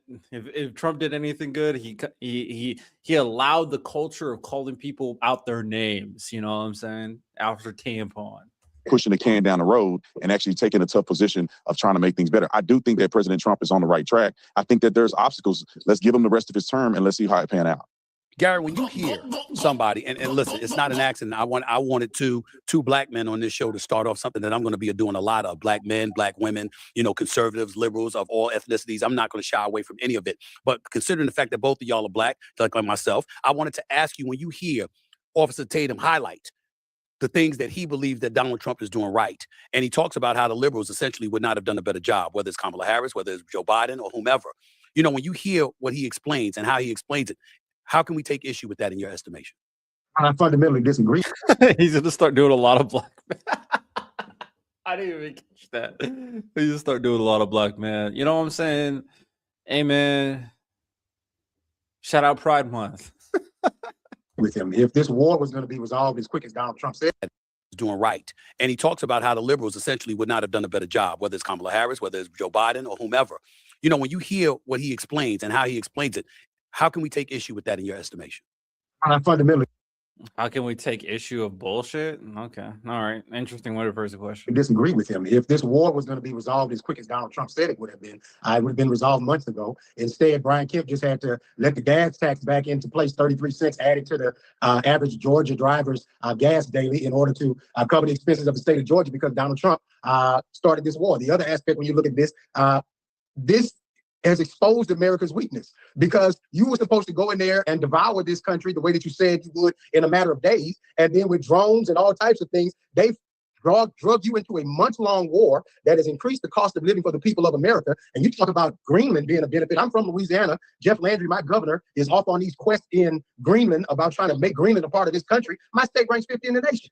We rank number 49 in economic opportunity. We rank number 50 in crime. We have one of the worst education systems in the country, one of the most terrible healthcare systems in the country. And my governor, on the request of the president that you supported, is spending time in Greenland rather than fixing the conditions of the people of Louisiana. And so I think that conservatives do a lot of talking around issues, but when you talk about the real meat and potatoes, Mississippi, Louisiana, Alabama. Who also Officer Tampon went to Israel and got spit on? That's fucking hilarious. Are you talking about him? Because I didn't know that. Honestly, hold on. Can I find that? Is that a thing? I want to see it. I want to see if that's really a thing. Officer Tatum getting spit on. Or are you talking about Trump?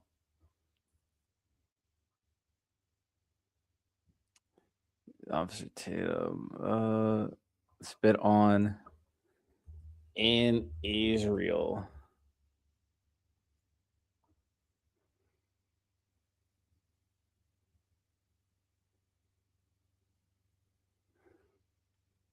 I can't find a clip, but this did happen. I can confirm.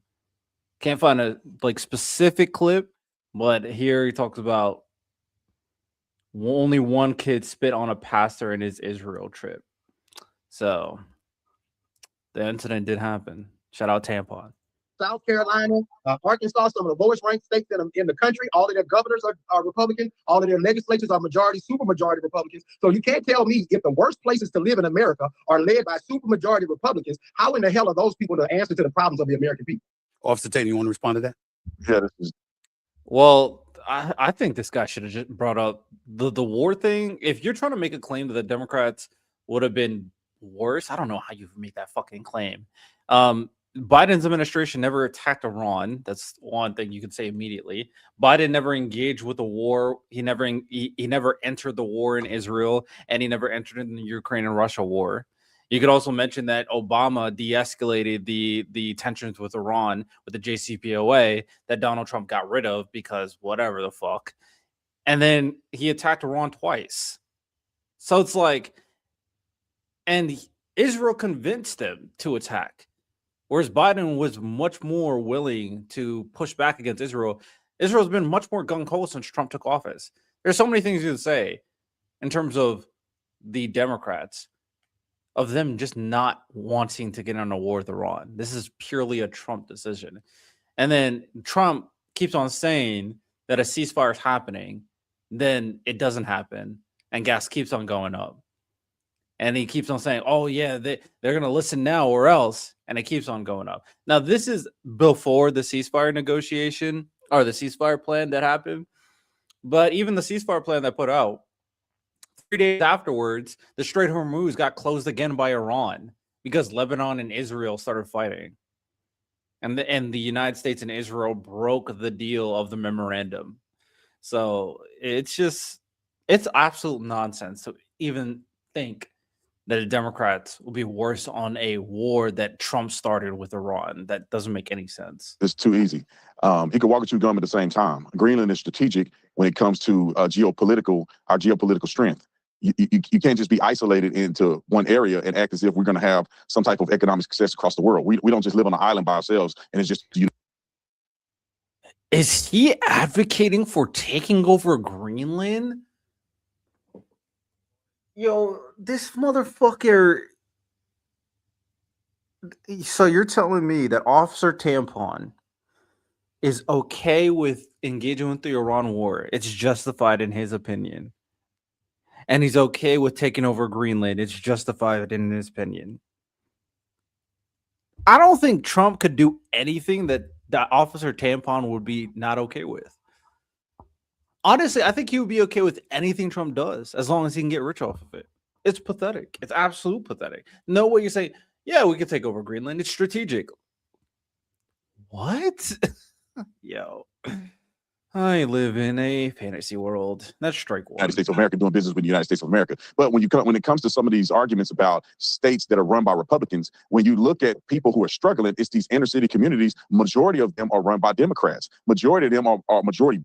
This is not true. Majority areas that are struggling the most are rural areas, which are Republican areas. This is untrue. The majority of places, the majority of states that are struggling are Republican states because most of the areas of these Republican states are rural areas. It's just we focus on blue cities, which ends up having more wealth and ends up being safer compared to rural areas, more educated compared to rural areas. We just focus on these areas because they have so many people. And it's also the only attack point Democrats can have. Nobody gives a fuck about farmers and nobody talks about farmers. This is just not true. Rural areas are much worse than blue cities in every sense of the word. And red states are awful compared to blue states. Another lie. Just made shit up. Black. And I don't see none of these people in these inner city communities arguing and doing anything to help their own communities. They're still complaining about Louisiana. I know a whole bunch of people that go to private school in Louisiana, or people that go to really prominent schools in Louisiana, and they're doing just fine. So if you want to argue about these inner city communities that are run majority by leftist policies and Democrats, and I'll tell you this, I hope that Mr. Chambers mentioned some of these things when Joe Biden was the president. I hope that he did. When Joe Biden did absolutely nothing when he was in office, when Joe Biden pretty much run our country down the drain, his military success was dismal. His withdrawal from Afghanistan was terrible. We were not respected around the world whatsoever. I hope that Mr. Chambers has something to say about that. And there's a reason why Mr. Donald Trump was elected president again. It's not through osmosis and because people are stupid. It's because the Democrats have done nothing and they have lied and they have been misleading the public. Donald Trump had another chance to come back because he has done so many incredible things for this country and for the Black community. Mr. Chambers cannot mention one thing that the Democrats have done for the Black community, and I'll mention a few that Donald Trump has. And I'll wait for him to start.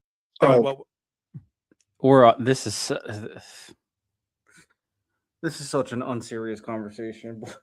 so unserious. It's just like basically everything he said was just not true. Just not true. Okay, Chambers, please cook. Please cook. Please tell the truth. Please know your facts. Come on, go. Well, I could follow up, Gary, but I know you were chiming. You were aching to chime in with what he had to say. So go ahead. I give you an opportunity to respond directly to what Officer Tatum just said, pointed out. Number one, Stephen, I chuckled a bit because you talk about the economic prosperity or the economic relationship between countries. My governor, who has the 50th ranked economy in the country, you sent that guy to go do the economic envoy. So first of all, if Trump's about making deals, you sent the worst negotiator possible to go represent the people of America. That's number one. Number two, you talk about the inner cities. My daughter goes to public schools in East Baton Rouge Parish School System, and it's a great school that she goes to. Number two, when you talk about that, you say this inner city. We've had a black mayor. We've never had a majority Democrat council in East Baton Rouge Parish. In the history of this parish, conservatives have always ran the government that approves the council, which approves the spending of every mayor that's ever existed. So when you talk about this majority black city, because of gerrymandering, because of racialized voting, because of the things that have harmed black people who make up 56% of the city, but we don't have a majority on the council. Let's prove another point. The East Baton Rouge Parish school system, which is 80% black, because Baton Rouge has the longest desegregation case in America. We have an 80% black school system, but a majority white Republican school board in a majority black city because we have a legislature that continues to deny black people fair representation. So when you talk about these things, you chuckle because you don't have anything to go against these facts.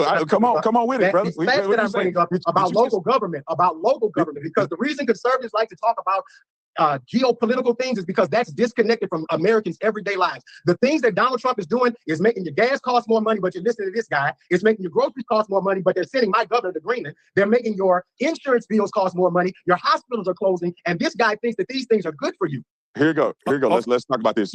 Yo, he fucking fried Tatum. Tampon. Sorry. I called you out your name. He fried Tampon. Good shit. And he's right. I do think there's foreign things you can attack with Donald Trump, and he kind of addressed them as well. So he did good. But he's completely correct about how most of the time, if we're really talking about the state of affairs regarding these local governments, these motherfucking Republicans don't give two shits. And if we're talking about fair representations, he could honestly bring up one of the most iconic things that happened recently, the Voting Rights Act, where they try to push out a congressional map that was proportionally equal to black to white representation. And the MAGA Republicans were like, no, you're not allowed proportional equality. Fuck no, we can't allow your voice to be equal to ours. Hey, man, this man cooked. I could have sworn you just said your daughter goes to a school in this parish that you're Public schools. A public school. You brought up private school. I said. Let me finish. No. Ain't nobody, guys. Ain't nobody getting cut off here. This ain't television where you getting cut off in 8 minutes because you got an 8-minute segment. I ain't cutting anything. So you can listen to each other. Go ahead, Officer Tatum. Go ahead. What were you saying? What I was saying was I was articulating how people are doing well in these private schools. You articulated that your daughter is doing well in these public schools that's all black and controlled by white Republicans. So make your mind up. Is the white Republicans doing negative things in the inner city that's causing your daughter to go to a school that's bad, or your daughter go to a very successful school in the parish that you're talking about, run by white Republicans? Now let's get to some other things. Bro, we can't be fucking filibustering. Go point by point. I hate when people do this. They just fucking ramble like, yo, let's go point by point, bro. Let's talk. Let's have a conversation. Let's go point by point. He made the argumentation, so I'm not going to argue for him. He was talking about representation. And your argumentation that this guy said initially is that these intercities were struggling. One of the reasons why their intercities are struggling, the rationale that he was putting up, is because it wasn't being represented by the community that is being affected by these policies. But I digress. Not sure if you referenced this site, but this is an excellent site for breaking down crime and racial demographics data on a micro level. It has all the qualifying filters you could ever want. It's the U.S. Sentencing Commission. I'm going to write it down over here. U.S. Sentencing Commission. Appreciate it. That's an interesting source. We talk about the geopolitical perspective. You're saying that Donald Trump sent Landry to Greenland, like he sent them there to live, like he sent them there to be the governor of Greenland. It's Donald Trump knows who has the ability to negotiate. People have the ability to make differences and changes. Landry won because he was incredibly successful as a politician there, and then he won the governorship. And Didn't you just hear him explain how this guy sucks at the economics? And you're gonna have him go and negotiate. He sucks at running the state, and you're gonna have him negotiate, and then you're gonna call him like a great politician. I swear to God, this guy is a fucking moron. I believe he's one of the best governors you guys have had. Now, if you want to blame every single aspect of what's happened in Louisiana on one governor, then that's problematic.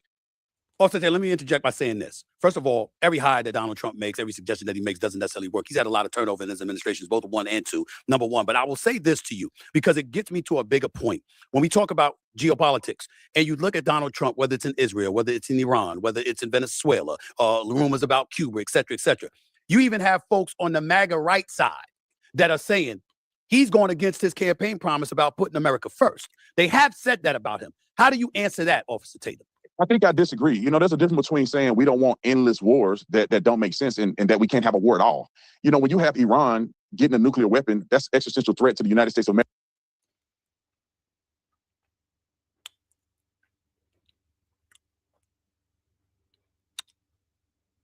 Don't let MAGA gaslight you. Trump said verbatim, no new wars.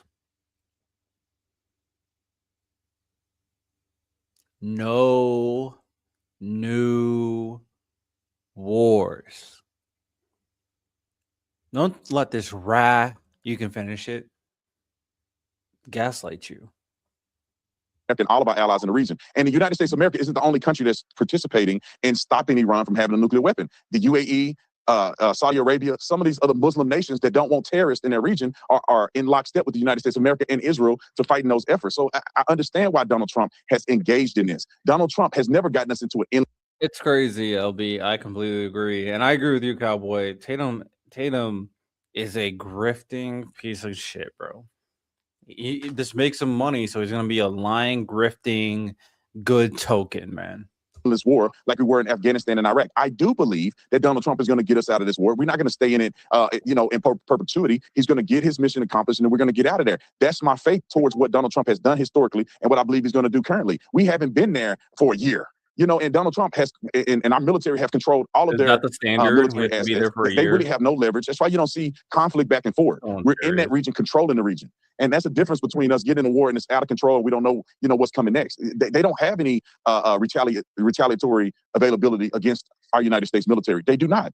I don't even think they have a Navy. So when we're looking at these things, it's a difference between having Trump derangement syndrome and saying everything he does is bad and saying, let me get a man a chance to prove himself. Now, if he's in war, we in war in that country for a year, 2 years, then me and you can have this conversation. Yes, we have to wait for 1 or 2 years to determine whether or not this is a bad war. Yes, that is definitely the standard. That is the standard. That is the standard. 1 or 2 years. We can engage in wars. As long as it's not 1 year, we can get any war we want. That's definitely standard, bro. What are we talking about? We have shut the street and we have no... Bro, Alfred, yeah, it's... to be fair, I think this is before the ceasefire, but this is fucking ridiculous, bro. Definitely a legal war, and a military is following illegal orders. You'd think you could argue that, especially some of the people we've been killing on some of these like ships out in sea. It's kind of crazy. I'm not gonna lie. Token has been spent indeed, man. Again, but until Donald Trump get an opportunity to finish what they started, then I'm going to support what he's doing. Gary, let me transition to you by asking this question. When you listen to what Officer Tatum has to say, to cliff note it from a generic perspective, he's talking about placing faith in a president that is Donald Trump, who he considers to be far better than anything the liberals have offered in recent memory. Because ultimately it harkens back. Every time I run across independents or conservatives, they're looking at what the Democratic Party hasn't done for the Black community, and they're asking the question, why should the community's faith be placed in that party? Why not try something new, even if it is Donald Trump? To that,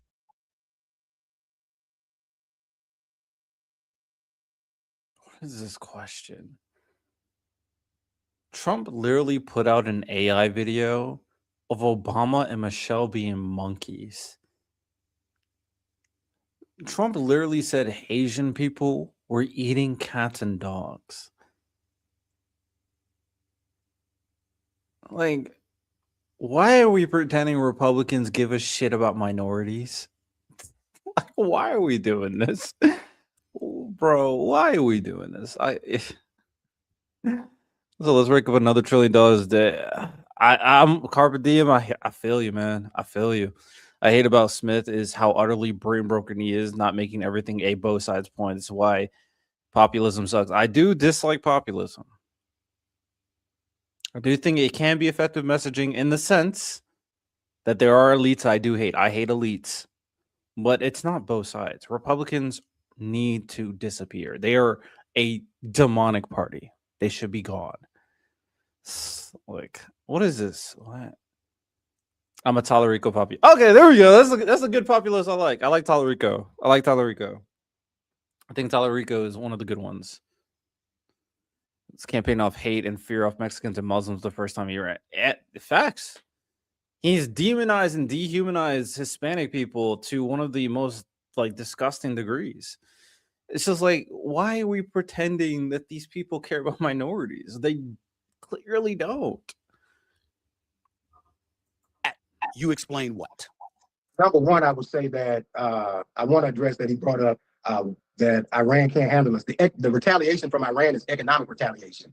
They are forcing the American people to have an economic pressure right now that may cost Donald Trump the midterm elections. That's You talking about the Strait of Hormuz? You talking about the yes, Strait of Hormuz? closing the strait and costing the American people money every single day that strait is closed. That's number one. Okay. Number two, when you talk about Democrats versus conservatives, right now in this country, a conservative majority Supreme Court is stripping away power from Black people to serve in Congress. Now, he can shake his head at that, but why does that matter? Because as somebody Black in Baton Rouge, Louisiana, where Louisiana elected the first Black person to Congress in the history of this country, Willis Menard in the 1800s, Willis Menard was denied the ability to serve in Congress because a person who was from Congress who later became president said that it was not time for a Black man to serve in Congress. You follow that up and you go 100 years later before William Jefferson is elected to Congress in the late 1980s.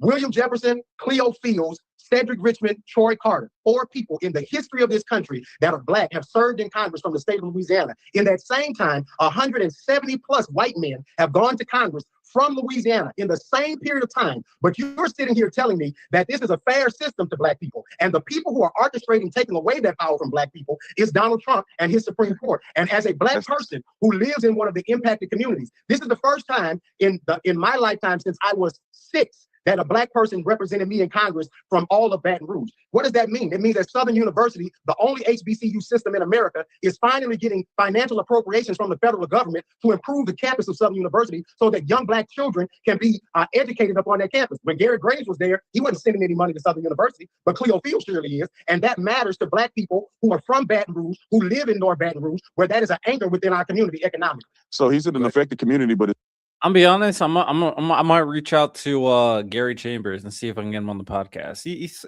saying some very interesting things. I do wish he kind of emphasized the other ways of like Donald Trump being very anti-Black.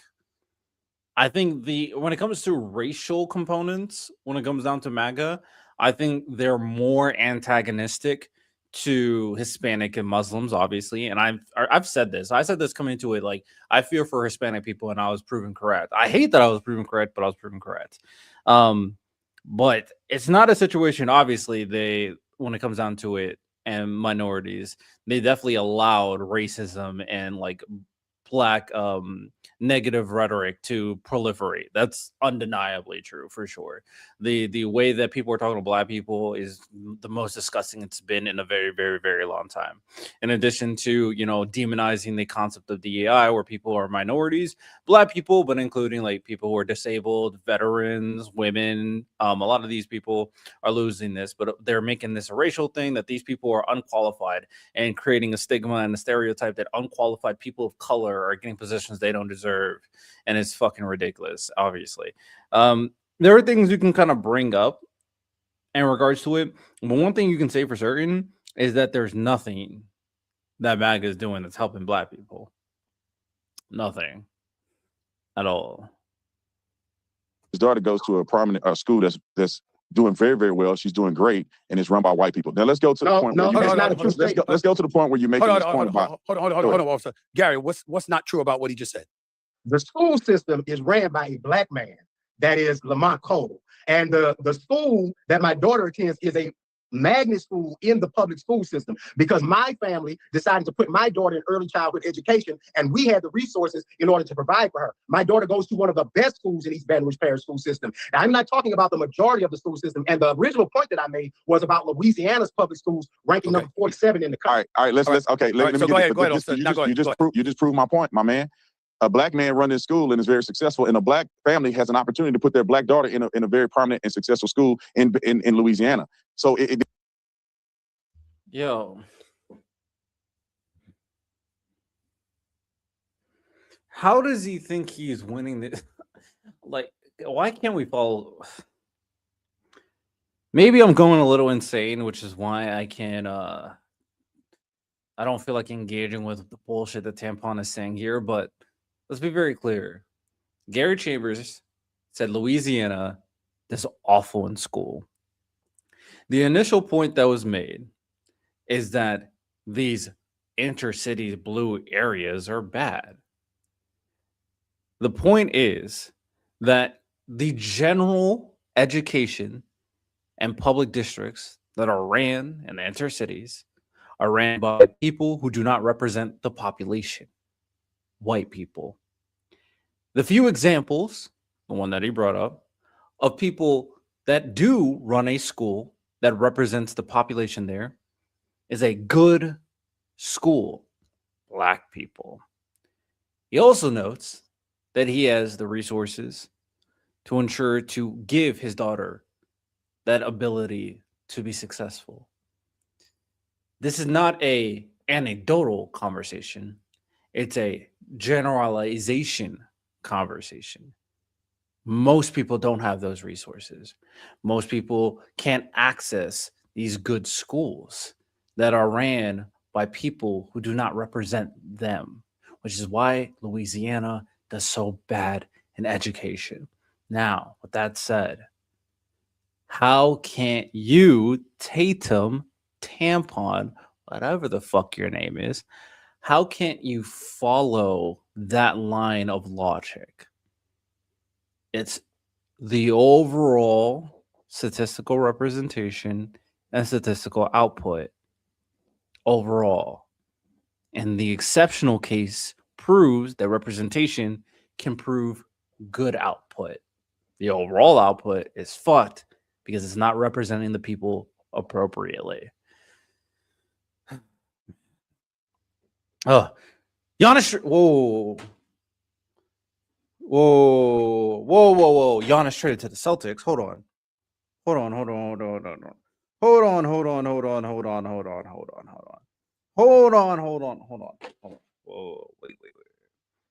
Wait. Giannis traded to the Celtics. Hold on.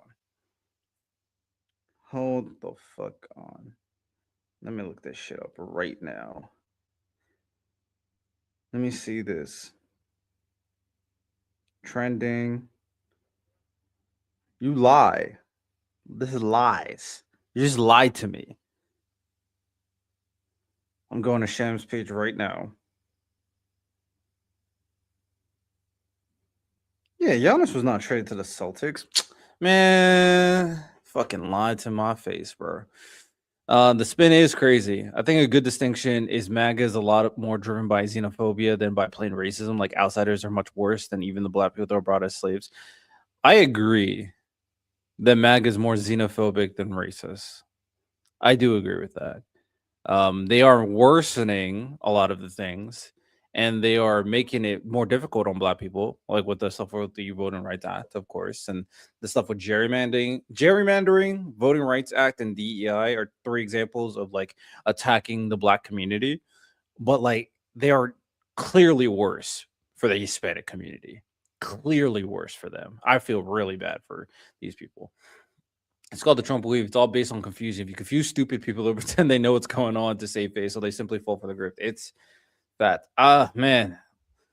Let's see what Tatum has to say. White men don't have no power over what you can accomplish if you guys put your stuff together, get your stuff together, and do the right thing. Now let's get to this whole thing. They about did race. make up the eating You're cats saying thing. Black people get Louisiana.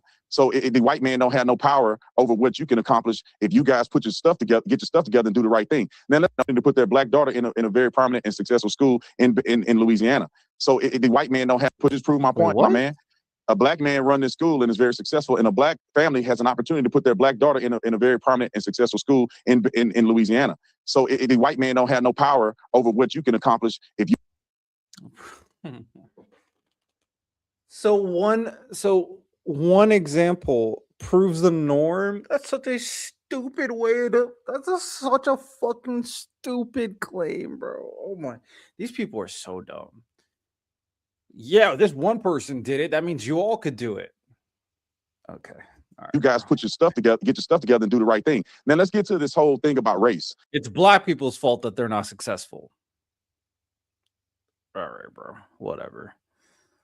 You're saying black people represent. Literally, the exact last stream that I was watching this same interview. Is this somehow a popular thing right now? I don't know if it's a popular thing, but I did want to see it. And I'm getting frustrated. I'm hating life right now. Me. It ain't about race. It's about whether a person can represent the constituency or not. Are they effective or are they not? Because it doesn't matter about the color of somebody's skin, because we had a black president that did nothing for black people. He did.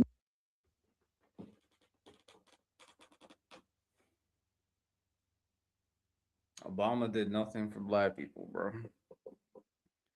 Obama did nothing for black people. Donald Trump did more for black people than Barack Obama could ever dream of. When you talk about loan guarantee, or not loan guarantees, when you talk about money that has been guaranteed given to HBCUs, Donald Trump secured that, and Obama could never secure that. When you talk about opportunity zones, when you talk about the First Step Act, that's legislation that was passed under President Donald Trump that Barack Obama would never in his life dream of doing. You cannot name one thing that Barack Obama has done. You cannot name. I mean, it's individuals' responsibility that they're not successful, not a black or white thing. It's been a dog shit interview, Joshua.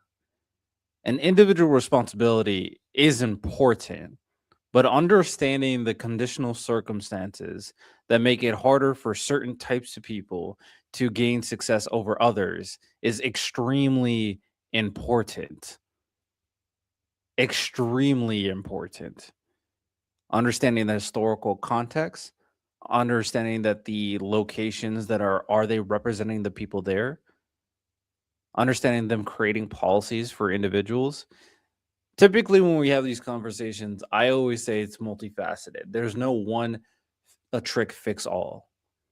So just as people saying that, if we create this one program, that will fix all black people's problems, just like how that is an incorrect notion to put out there in a very complex situation in rising the status of black people, considering the historical context of why they're in the situation they are anyway. It's equally as inappropriate to say that, only if you try hard enough as individuals, you will create the success for yourself. That's fucking stupid. That's a fucking stupid claim. One thing that a black politician who's a Democrat has done to help the black people in your community or communities across the United States of America. You can't name one. And then let me say this. You keep saying that somehow the white man is making sure black people are not serving in Congress. There's a ton of black Democrats that are serving in Congress. There's a ton of them. I mean, they're attempting to take their seats. You said, excuse me? And they're attempting to take their seats. Attempting to take their seats through what? The Supreme Court gerrymandering their seats away. That's where I was going next. With the whole redistricting and gerrymandering issue. Why is it stupid? I just said, Joshua, are you listening? Are you acting like Tatum where you don't listen to things that are said? I'm sorry, my gauge for being willing to engage with people who don't listen is the bar is lowering. I really clearly articulated those things that created this scenario. And I articulated the comparative analysis of oversimplifying core multifaceted issues. And somehow, the only part you heard was it's stupid. Obviously, Tim has never heard of Rosewood, Florida, Tulsa, Oklahoma, Florida, whose cities were massacred, burned to the ground, and blown up. Those are all successful black communities. It's like these are things that are not being taught because we have ignorant people out there that think that, Yeah, slavery happened. Yeah, there was like very clear racial gerrymandering that we had to create the Voting Rights Act for. Yeah, there was very clear redlining. Yeah, black people were not able to get certain loans and be able to invest their own businesses. Yeah, black businesses and cities were burnt down because they're becoming successful. Yeah, black representation was ostracized. Yeah, black people were stigmatized to go to certain workforces. Yeah, black people were turned away because of their name and they were like, oh, yeah, that guy's bad. Yeah, black people were treated worse on crimes that the exact same white person has done. Like, I can go. There's fucking lists. These are things that are important to understand on how we got here today. And then as for Obama, I looked it up real quick on some of the things that Obama did with factually.com.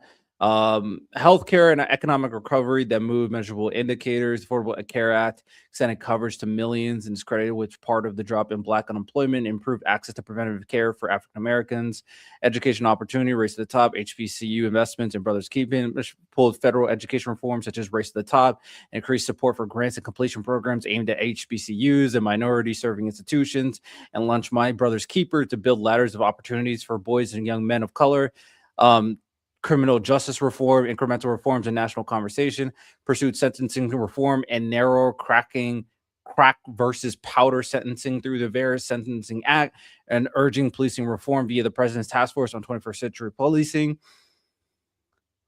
So these are just a couple of things that Obama did. But hey, man, Obama did nothing for black people. Yes, for sure. Right. And what is Trump doing? Gerrymandering black groups, making it harder for voter representation with the repealing a lot of points of the Voting Rights Act, removing D&I, which provides the opportunity of people of color and other people getting the opportunity to get the same job that they're equally as qualified for compared to the white people and the people that are like friends with other white people. Yeah, let's take all those away. But that is better for black people than what Obama did.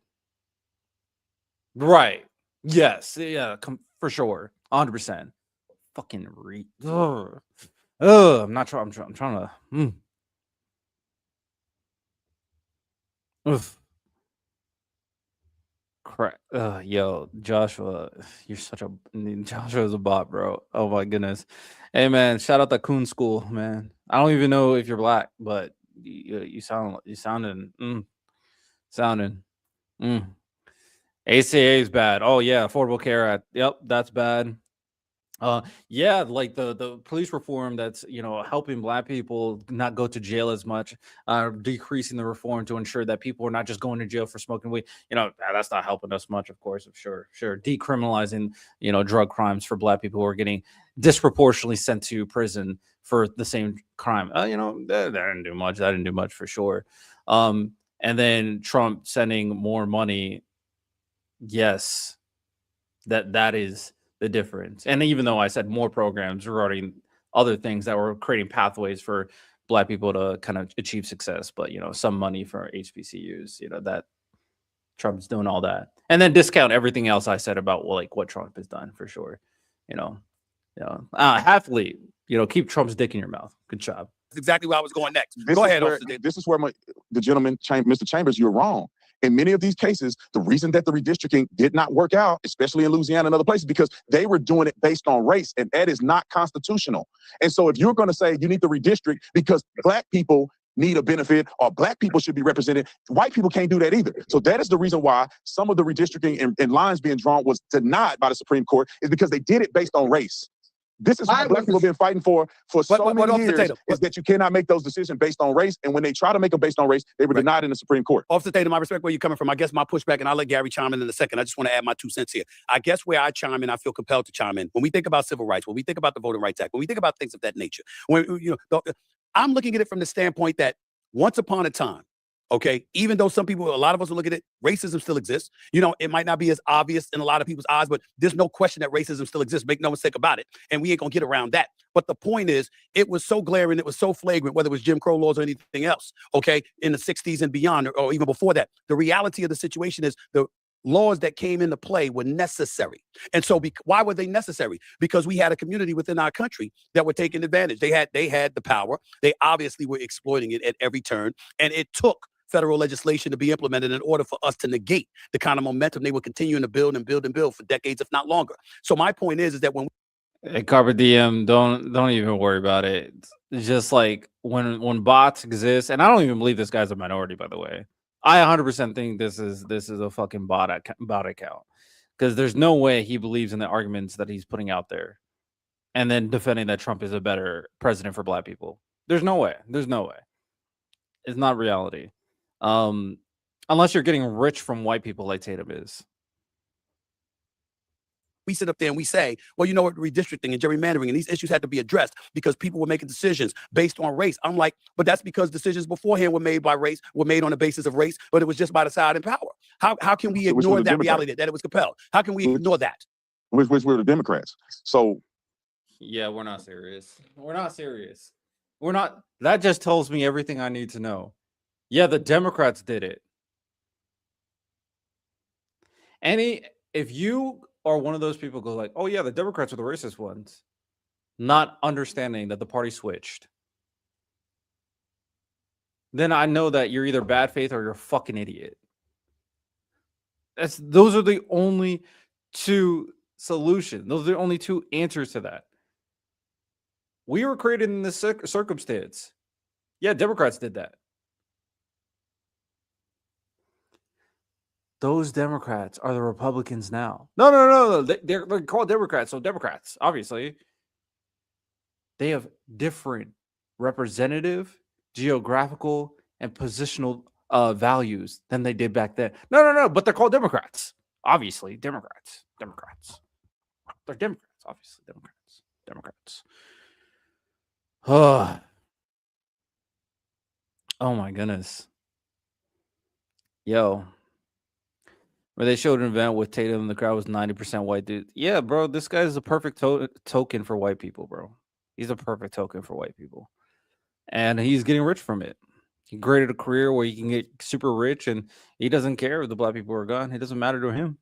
As long as he can get more and more wealth in his pocket, man. Oh, we got another bot. You're an idiot if you don't know. Democrats. The Democrats created all of them. But like the Republicans are representing what the Democrats are. No, Democrats. The word is Democrat, so Democrat. People are fucking stupid. I swear to God, bro. It's just sometimes it hurts. It hurts my soul. No, stop. This is a bitch-made fucking response. I never said Trump is a better president for us. Then why the fuck are you co-signing an argumentation which the thesis is Trump is a better president for Black people compared to Obama? Why the fuck are you co-signing his argument? I never said it, even though I'm like agreeing with his argumentation, but I never said it. Yo, these people are so dumb, bro. These people are so dumb. Unless you just argue, but like at some point we need to start putting some brain cells together. Why the fuck would you co-sign his argumentation if you don't believe in his thesis? That's fucking stupid. That's so stupid. That's so dumb, bro.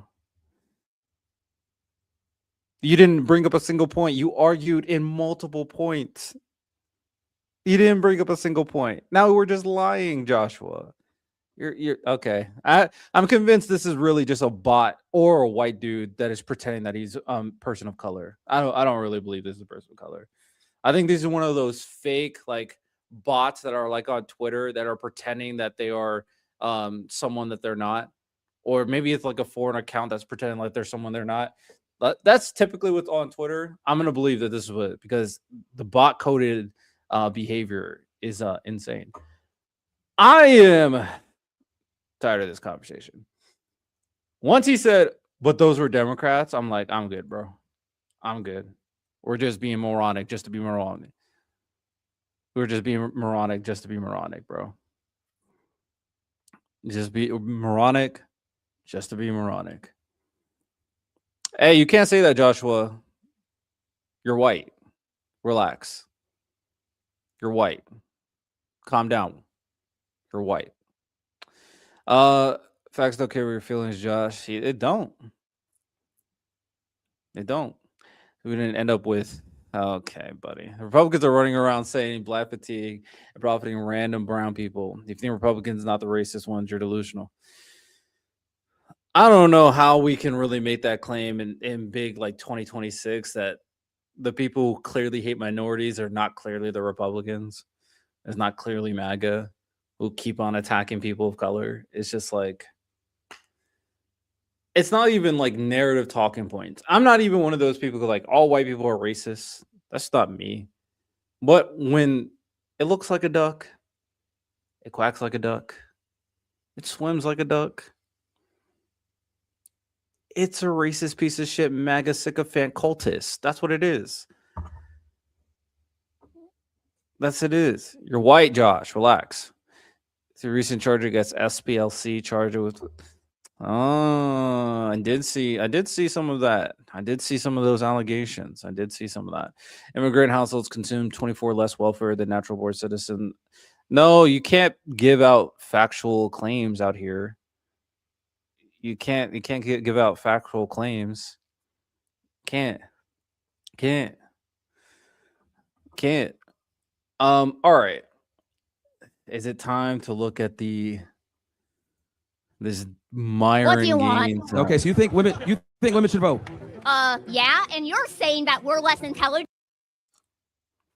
You What? can't say that, If women Josh. didn't have vaginas, most guys would not talk Relax. So are you Can't talking say to me that. now because you want to have sex with me? What the fuck? Isn't this the one where like the white dude, like the racist white dude? I kind of only want to see that part where there's like a racist white dude that says, "You're not a part of us. Stop pretending to be part of us." Where is that? I just want to kind of fast forward because hearing another rat, you know what I'm saying, just like talk it hurts my soul. Where is he? Is it in this video where the dude says like, "You're not one of us, to stop pretending to be one of us"? He's being a Josh right now. Is it not here? Did he take it out?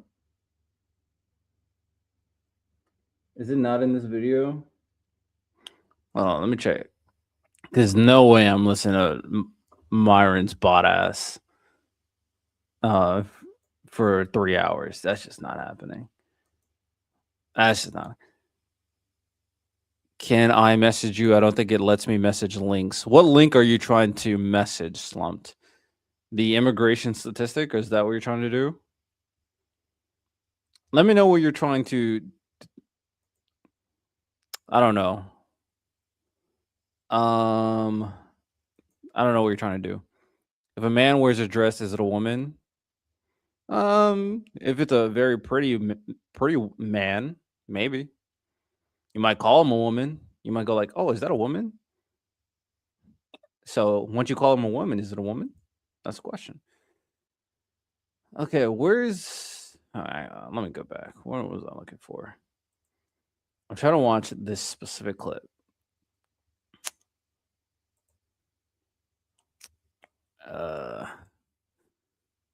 Josh finally wants to read.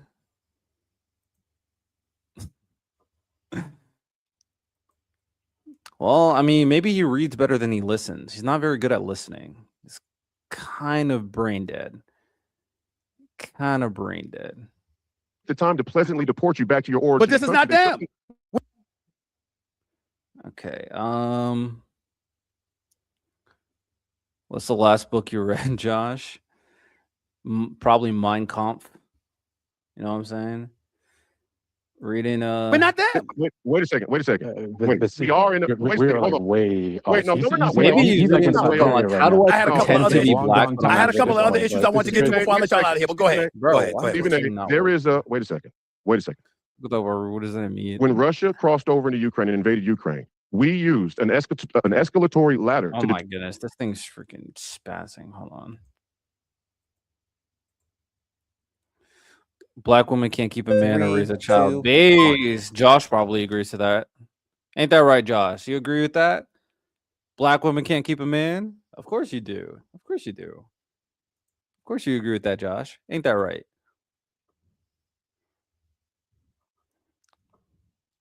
Josh probably thinks they're all ratchet. He probably agrees with Vivek Ramaswamy. Okay, where's...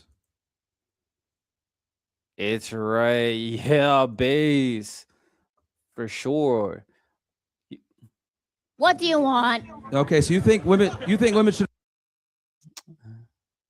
Okay, where's the thing that I'm looking for? I'm looking for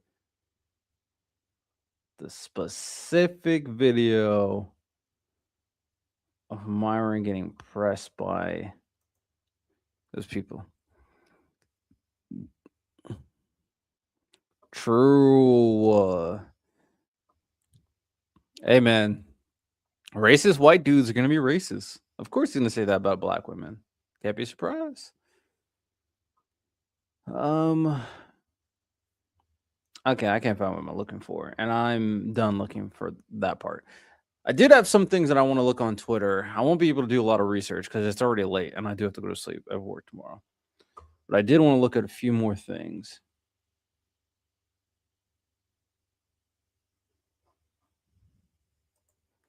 All right. I'll look into that.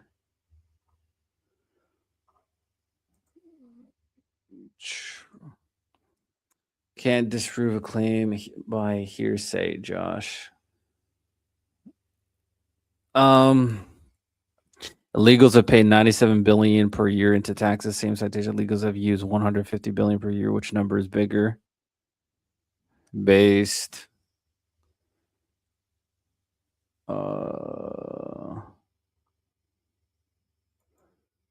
This is JD Vance telling Americans that they're going to have to use taxpayer dollars to give Iran $300 billion. This is a cheeky little post of like an ICE officer admitting he raped a woman in custody for months. But Josh would probably thinks that's okay because they're people of color. People of color deserves to get raped. That's what Josh thinks. The Strait of Hormuz is closed again.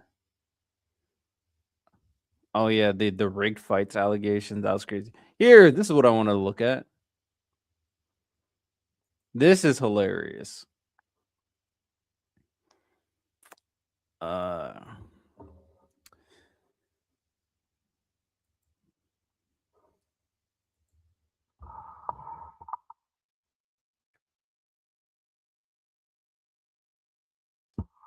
Thumbnail. So, ladies and gentlemen, we got a perfect personification of how MAGA works, where it's all talking points, it's all rhetoric, it's all performance. And we already knew that Riley Gaines was fake as shit. The Pablo Torre video proved that. But she got caught in 4K. So, let's look at it. Wait, tell me the pillars again. So it's pro-life. First Amendment, Second Amendment, sanctity of life, and veteran and first. Okay. First, second. Yep. Cool. The First Amendment, the Second Amendment, the sanctity of life, our veterans. I feel very passionately about. Do you guys? It's hilarious. Usually, when it comes down to it, especially someone like her who's been kind of talking about this for years, she became rich off of talking points and being paid to be the spokesperson to destroy trans people. That is where she got big off. And she needs a reminder of the pillars of her platform. Pro-life. First Amendment, Second Amendment, sanctity of life, and veteran and first. Like the MAGA platform is very easy to understand. It's always been the same stuff. Like they care about the freedom of speech. They care about the Second Amendment. They care about pro-life. Like we all know what the MAGA rhetoric is. And we know oftentimes they don't actually give a fuck about these principles, but these are their core talking points to make them seem like they're pro-American. And she didn't know this. She didn't know this? Okay. First, second. Yep. Cool. The First Amendment, the Second Amendment, the sanctity of life, our veterans, I feel very passionately about. Do you guys? So passionate that she didn't know what those pillars were. That's how passionate she felt. If you're going to talk about, I mean, you hate to even call them political issues, but do you specifically say like the left or the right, or is that something you try to kind of refrain from? Like if I were to say something to the effect of like the left is still doubling down. Yeah, you can say. Okay. I've heard you from the beginning, so. Okay. First, that's what I needed to figure out really quick is when I first, I mean, definitely over a year though. I would say, can I just say that like around 2 years ago? Wait. Just making up time frames now. It's so performative. Like the we already knew this. A lot of them are bots. A lot of them are fake accounts. A lot of them are fake personas. They hide behind profiles with no pictures. They hide behind AI, and they just regurgitate talking points. We know that MAGA goes top down, say this is what you got to say, and they all say the same shit every single time. Tell me the pillars again. So it's pro-life. So, First Amendment, Second Amendment, sanctity of life, and veteran. Okay. And First, second. Yep. Hello, my name is Riley Gaines, and I'm a very, very proud Patriot Mobile user, and I have been for about 2 years now. Patriot Mobile user. She's been in it for 2 years now, even though she was like, oh, I think I can say 2 years. Oh my goodness. Tell me what to say. Tell me what to do. Tell me what to go. Tell me how to be MAGA so I can get rich. I need to be their token. Hey, Joshua, are you trying to audition to be a token for MAGA? To be fair to Joshua and his token white ass, they pay very well. Like, if I had no morals, if I didn't care about the truth, being MAGA would pay so well. I would get so many views. I know exactly how to talk. I know exactly. All black people are prone to violence. You never want to live in a black community. They're all violent criminals. That's how they were raised, to be honest. White people are superior in every single way, man. We got to get rid of DEI and affirmative action. They're not really racist. They're just not as capable. They're not as intelligent, obviously. So it's honestly their culture. And maybe if they got rid of the culture, they wouldn't be as bad. It would be so easy to grift. MAGA talking point. Immigrants kill everybody. They're the worst things. Immigrants are taking our American jobs. Trans people are all pedophiles, even though most of the time it's Republicans who are pedophiles. But like trans people, pedophiles, locker room. They're transing our kid. They're cutting dicks off and cutting off clitorises. You know what I'm saying? What other talking points? Oh yeah, they're aborting babies at third trimester. Matter of fact, there was this one time where a baby was literally born and then they just killed the baby. You know what I'm saying? Democrats are so evil. They're communists and socialists. Like, it's so easy to be MAGA. Just lie and regurgitate talking points. And it's just so like, it's so much money you can get from it. So do I understand why people do it? Yes, because they're immoral and they want to be rich. And unfortunately, a lot of people in America are okay with that. Unfortunately. You know, shout out morals, man. Overrated. Morals are overrated. What is Joshua bitching about in the chat now? Is spell it carpe too dumb? Off the plantation. Hey man, you're white. You can't say that. Relax. Calm down. Calm down, buddy. Calm down, boy. I remember Stephen A. Smith said this shit, and this shit pissed me off. Gotta be honest. This UFC event at the White House looks spectacular. It's a big time show. Shut the fuck up. Man, this is after Donald Trump was like, Stephen A.'s too stupid to be a politician. He's like, yeah, this event was good. Like, shut the fuck up. Shut the fuck up. Shut up. It's cringe. Very cringe. You're whiter than I am. No, I'm not. Pretty brown, man. Like you have like creamy complexion. Like you kind of look like my wall right there. I don't look like the wall. I clearly do not look like the wall. I look pretty brown. You know what I'm saying? Want the smoke because I got it for you. Hey man, Carpe Diem, cook 'em. Cook 'em. Well, I did have some other stuff. Did I put them on? Kind of went over all the main things I want. LARPing is black. Honestly, it'd be pretty impressive if I was so good at LARPing. I look brown. That's pretty impressive. Dare I say so myself? But I am not LARPing. I was born this way. I was indeed born this way. Unlike you, I mean, I don't need to pretend. I could just put on my camera, show my face, and be pretty confident with like, this is who I am. I don't need to pretend to be someone else because I'm pretty confident in being a very astute, educated black man. You know what I'm saying?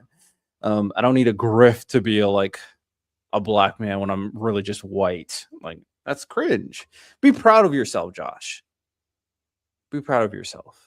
Well, low key, don't be proud of yourself. You are actually kind of cringe, but like, be proud of a version that's actually pretty good. I would recommend be a good version of yourself.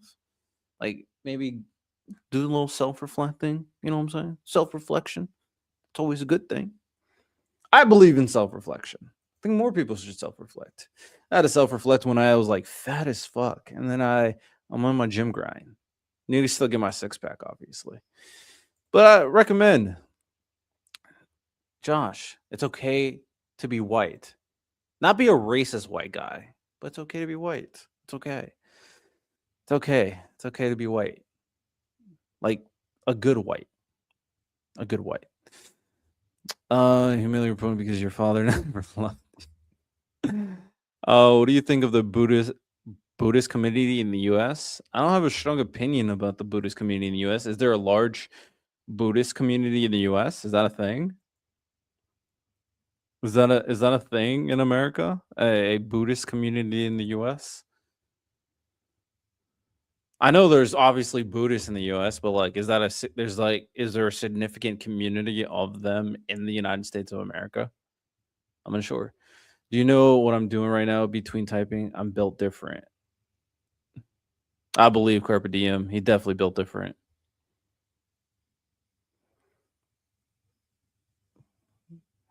Hey, you can't say shit strange streamer. All right, you're white. Relax. Okay, buddy, relax. Few million. I'm one of them. You're a Buddhist you're a Buddhist person in America. I actually don't have a strong opinion about Buddhism. I think some concepts of Buddhism is interesting. I'm not religious. I'm agnostic. So I find religion more of a fascinating cultural diagnostic to look into on how people are versus something that I believe in. So Buddhism, there's some pretty cool concepts. Hey Joshua, you're white. Relax. Don't you have a cross earring? I do. I was raised Christian. I know that's kind of counterintuitive. I like the symbol of the cross. I do like it. Maybe I shouldn't be wearing it. I did grow up Christian, but now I'm agnostic. I just like the cross, to be honest. Hello, friend. Story time. My dad told me to get lost and threaten me with police because I said that the U.S. flag should be shown more respect than the pride flag. I'm kind of traumatized and need guidance. You said the U.S. flag should be shown more respect than the pride flag. Your dad kicked you out for that? You threatened police for that? That's pretty crazy. That's pretty crazy. Shown more respect than the pride flag. I mean, I agree. The U.S. flag is more important than the pride flag for sure. I think your dad is kind of tweaking if he threatened the police on you for that. I think he's tweaking, to be honest. On Father's Day, Seems like a pretty outrageous story to me. But if he did that, he's tweaking. The American flag, I do think, is more important, but I get the like stigma. I have an American flag. I brought it down because I it's hard to have pride in America right now when Trump is so evil and MAGA is so evil and they're in charge of the country. So it's like I understand, and it is Pride Month, so it's like, can we give the opportunity to praise gay people and like people who are from the LGBTQ community, considering they've been stigmatized so much since Trump took office? Like, I understand that, but to the point where sending the police, I think that's pretty much going too far. You wish you were drunk? I think it's pretty crazy. Hundreds of thousands of people died for it. Well, yeah. If your story is true, I think your dad is tweaking. I'm glad people care about the pride flag. It's a bunch of colors. Who cares? I don't care. Personally, I don't care. But like, I understand the attachment to symbolism, right? The people are attached to symbolism for obvious reasons because it can resonate emotions. Like, there are symbols out there, like the cross, obviously not as important as the cross, but like the cross, that can really, reinvigorate an attachment to either a memory or an emotion. So I get the point. I get why it's valuable to certain people. And let's be very clear about this. People who are gay and LGBTQ had to do a lot of fighting to get equal rights. Like, that is true. That's just objectively true. And we're kind of reversing course with like trans people are not allowed to join the military. Like, what's going on there? That's kind of weird. So I understand why people would be attached to it. I'm not attached to it because I'm not LGBTQ. I'm not gay. But people who are attached to the communities, you can understand why they're attached to the symbol for sure. I agree with that. What are we talking about? Honestly, I don't know. We were talking about the pride flag for a second. I just love people if you're human. I don't love all people. Some people suck. Indeed suck. I don't love all people. It was not 275K. What are you talking about? All the vets at my work quit. For what? Why did they quit? Because they lost pride in America? Understandable. America kind of sucks right now. Not religious, not spiritual. Heard you. Thoughts on abortion? I think abortion should be... I'm pretty agnostic, not in the sense that like I think anybody should do whatever they want, but it's not really something that I argue for or against. I do have positions. My position is once the brain is formed, I think abortion should be no go. That's kind of my stance. Once the brain is formed, I can argue the consciousness, which I do think is the most important aspect of being a human. Therefore, you shouldn't have an abortion after that. So that's kind of my line, personally. What do the Japs think of transgenders? I'm not Japanese. I don't know. Hexeth has been doing discrimination against Buddhists in the military. Has he really? I didn't know that. I wouldn't be surprised. Pete Hegseth just like hates everybody that's just not the white male. Even though this motherfucker can barely lift like 245 plates, he's weak as shit. Let's be very clear. I can rack like 45. I'll pump that shit out, bro. I'm stronger than Hegseth. I want us to all be on the same page. I'm stronger than that motherfucker. Hegseth is just a pathetic little man. Some people do suck. Agreed. Besides the obvious, what is the one thing you would change about yourself? Physically, like these acne scars. I have like acne scars because of how I was younger. My aunt gave me this one medication that fucked up my face. So probably get rid of acne scars. And then like one thing I'll change about myself. I kind of like myself in a lot of ways. I like how I think. So not really much of anything else. Probably a better fashion sense. I'm not really good at fashion. I kind of wear whatever I want. So probably a better fashion sense. I kind of suck at that, I'd say. Delisted Buddhist denomination classes as one religion. Yeah, that's fucked. I didn't realize that was happening.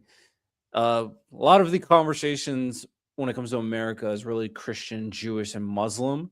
So Buddhism and Buddhism discrimination is really not really talked about. but there are like subsections that are all getting screwed over. So that's one of those gaps of knowledge that I wasn't aware of. So I appreciate you kind of raising that to let me know how much of a piece of shit Hexeth is. The pride flag at my work was put directly above and was bigger than the U.S. flag. What sparked this? Oh, that's kind of I probably It really depends. I would need more context to have like a strong opinion. Like I said, it is Pride Month. People who are gay and LGBTQ have been like fucking stigmatized like hell for the last year and a half. And America is in the mud. Like, I don't feel prideful about America, even though I think America generally is the greatest country, because Donald Trump is evil. So it's like, it really depends on the context. I still think if your story is true, your dad is tweaking, personally. Your dad should be better at being a dad. Abortion should be free, but you have to put the fetus on a plank of your front lawn. Yo, that is crazy. This is a crazy thing to say. I disagree. How about that? I disagree. It's colors, let it go. I wouldn't say let it go. It's symbolic. It's symbolic to people who've been stigmatized for years for being gay. Remember, gay marriage wasn't a thing, and there's a lot of people on the right who want to like reverse course. They do not want people who are gay to get married. And there's a lot of like abuse for trans people that people are not aware of. That's actually very, very disgusting. And gender dysphoria is a real mental illness. And typically, these people who have gender dysphoria are people who were abused when they were a kid, which again, we have to really look at families. A lot of them cause these issues because some of these families that are straight are evil. So oftentimes it's not that simple. Consciousness varies between species. Does that mean you can kill 1 million chickens just because they have less consciousness than you, or some animals aren't conscious at? Does that mean you can? My thing is humans. I'm human, so I put human value over all other animals. That's just, I'm human. Human lives are more important. With that said, I prefer I know people like attach themselves to other animals for obvious reasons. Oftentimes, this attachment is due to characteristics that resemble human qualities, so it's very understandable. And I do think life is valuable, plant and animal life, because they're necessary in one, like the ecosystem that Earth is like has a multitude of. And in order for Earth to kind of be Earth and help like ensure that we survive, we need a healthy balance. So I do believe in a healthy balance of like animals, plants, and humans. But I'll never value an animal life over a human life. That just will never happen, ever. I believe the flag should not be the face with images of any kind, especially when it has the face of one who doesn't understand the importance of our Constitution. It's just my opinion. Oh, I don't believe the American flag should be defaced. I'm not one to, even though it's like protected free speech, I don't like the idea of people burning the American flag. I don't like the people stepping on an American flag. I prefer people not to do that. I think that's kind of cringe, personally. If we're talking about like symbols, I do think the American flag is like more important than pride flag, but I do understand the concept of like putting the American flag away in a time where America is the worst it's been in like decades. I understand that. Great, thank you. No problem. No problem. Flags ultimately are just objects. We shouldn't let it impact us on a personal level. They're impertinent, worldly things we can easily replace. We shouldn't kill for no reason. That's a different thing. Let me address that. Flags ultimately are just. I agree. It's the symbol more so like the object. It's like the symbolic resonance, and people resonate with symbols differently. That's just the truth. How much you resonate with a flag is depending on each person. But I do think it's important to understand how people feel about certain items, right? I'm pretty sure in like Buddhist religion, and I'm not equating religion to like national pride necessarily, but in like Buddhist religion, I'm sure there's artifacts that you prefer to be treated with respect. So it's kind of a similar principle. We shouldn't kill for no reason. If an animal is killed, eat it. We are all integrated with it, which is why we need compassion for all things. I agree. I don't believe in senseless killing. I do think there should be a healthy respect with like plant and animal life. I do think things that we should do should be done with reason. So I agree with that. But by your logic, that a fetus shouldn't be killed when they are conscious. So should that apply to animals too, or does it just matter when it's an animal? Well, I prefer to not kill animals just cause. I'm not one to just kill a dog or a cat or a squirrel. That's just I'm not willing to do that personally. So I prefer not to just kill an animal just cause. So that's my stance. If we're talking about a fetus, I mean, my stance with abortion is consciousness. So yeah, I do think a fetus is different from a conscious human. And if people have an abortion there, then to each their own, pro-choice. In that retrospect. So I determine humanity from I determine being a human, being conscious. That is what I value. Can't be on that at all. And sir or madam, if you're American, you should know exactly why. Although it's just a piece of fabric, it's just it isn't. Yeah, I agree. It isn't just a piece of fabric, like symbolically. So according to that, would you kill 1,000 dogs or one human? If you would save the human, how many dogs would you kill before choosing dogs? Depends on the context, right?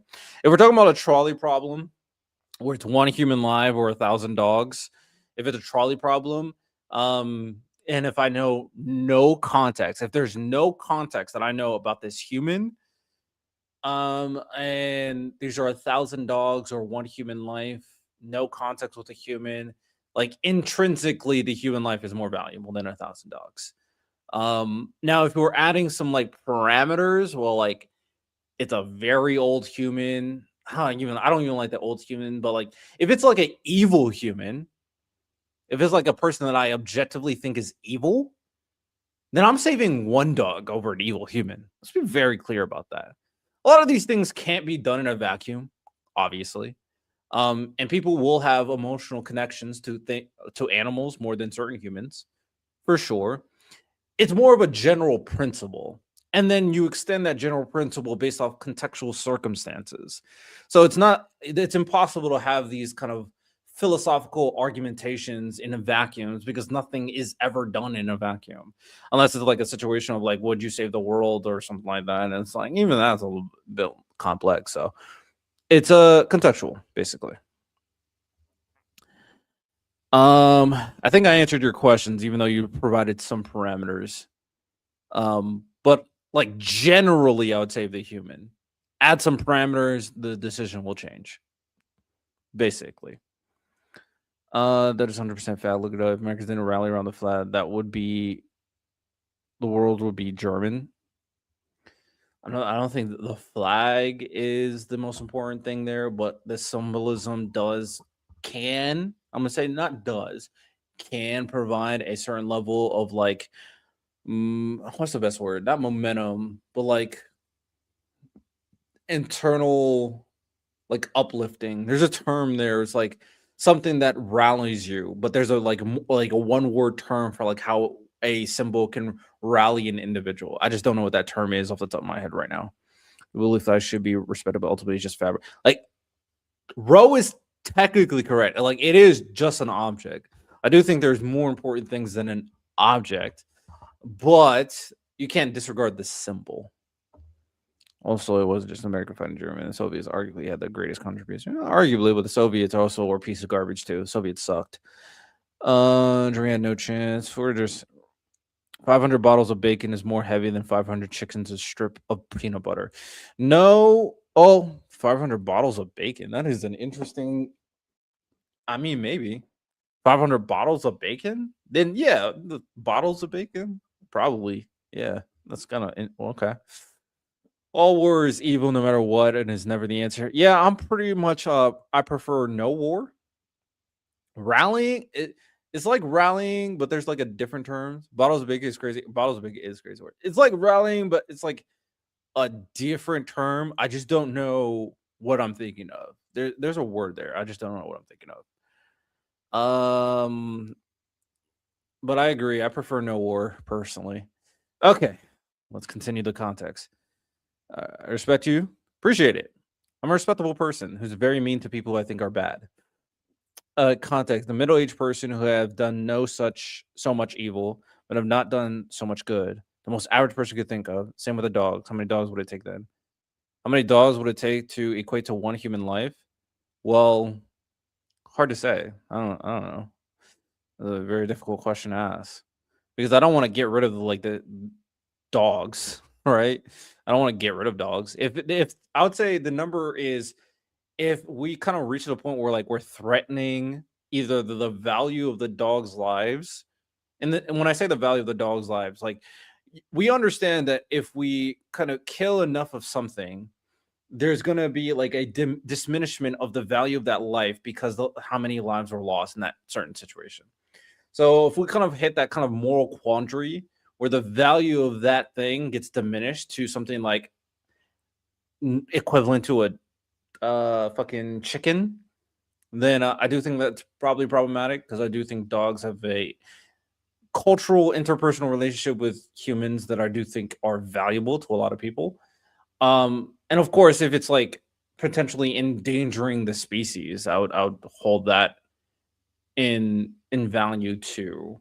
So I think it's a difficult question, but my general premise is like generally humans are more valuable, but like dogs have a lot of value to the human species too. So if we're messing with that, whatever that random number is, that value, then I do think then we can probably change the calculus at that point. Probably. What that number is, I have no fucking idea. I don't know. I have no idea. As a representation, I wouldn't burn a Bible, Quran, or anything else someone else revered because it's about respecting their point of view and flags of all nations fit for that. For me, I agree, and I live in America, so that's what I like. Of course, I'm going to hold more value to the American flag over all other flags because of my general appreciation of America being the greatest country. Um, so yeah, I think it's important to respect other people's symbols. Personally, I think it's good. I do think it can kind of bring a sense of like cooperation. I'm pretty sure it's cooperation, not cooperation. I feel like cooperation. Two people together that I do think is very important. You two, even though we disagree on some things, Buddha loves you. Shout out, man. May blessings upon you. Shout out. Coming together. Love to see it. I believe that with all my heart. What do you believe? I'm not. You may have sent something, and I did not see what you said. I have no idea what you said. You believe something with all your heart. I'm not sure what you're referring to. Buddha give you peace. Yes, sir. This wasn't supposed to be disagreeing, doesn't mean disrespect. I agree. Disagreeing does not mean disrespect. Not at all. You see that Jake Long cornball burning Qurans in Hindu texts in Texas? I did not see that. Not at all. So that's kind of crazy. It's frustrating when certain people who are like right coded are like so antagonistic to other groups. Now, I want to be very clear. I'm very respectful to like other religions and other cultures, and I genuinely believe a lot of them can like assimilate to like American principles and liberalism. I genuinely do think that. And I also am always cautious to ensure that we don't kind of arrive to a point where certain other like religions are like overshadowing. There's a better term there. Overshadowing like certain core American principles. But some of these right-coded people go way too far, where they think Christianity is supreme and they just think this should be a Christian nation. And I'm like, bro, freedom of religion, dog. I thought that was important. I thought we came over here so Protestants can live their life away from the England church. Hello, come on, lock in. I didn't even think it would get to the point of endangered species. Would you? My messages might be getting flagged. Maybe. I'm not fucking up your messages. I have no idea like if things are missing or not. But I don't think it would ever get to the point of endangered species. Would you? Well, there's two things I said. I said like endangering the species and then diminishing the value of the animal and in accordance to its position in American society or human society, better spoke. Not American society, because America has like a unique relationship with dogs. So that's also a very important component to it, because we don't want to like kill a bunch of animals to the point where we're like, dogs are not that important. I don't want to reach to that point. I think that's bad, personally. Yeah, Jake did. That's awful. U.S. is a secular nation. Religion should have no impact on law whatsoever. I agree. I do think a separation of church and state is super important. Oh, here. Yes, sir. I do have some. Wait, let me see if some of these clips are worth watching before we end stream today. That's pretty late.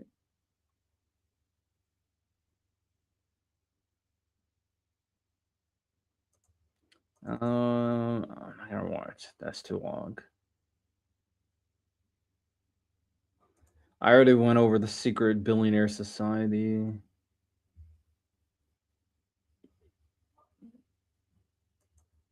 This is a good video. Yeah, I give up. I can't bypass the white YouTube filters. Yeah. YouTube is censoring you. YouTube is censoring. You can change your chat visibility to all chats and it'll show my messages.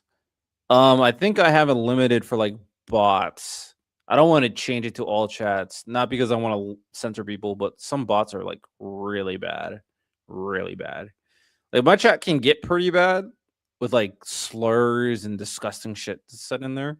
I don't know what's filtering for you necessarily, but I do not want it to like not like its visibility. I'm not exactly sure what you're referring to. Let me see what I can do and see if I could change anything. Sad I'm too. I can do it too. It's just YouTube has safety features for kids. Yeah, my chat be unhinged. Sad I'm guilty too of not showing respect all the time. I used to be more civilized, but the temperature for our dialogue has gone toxic and emotions are running hot. I'll do better.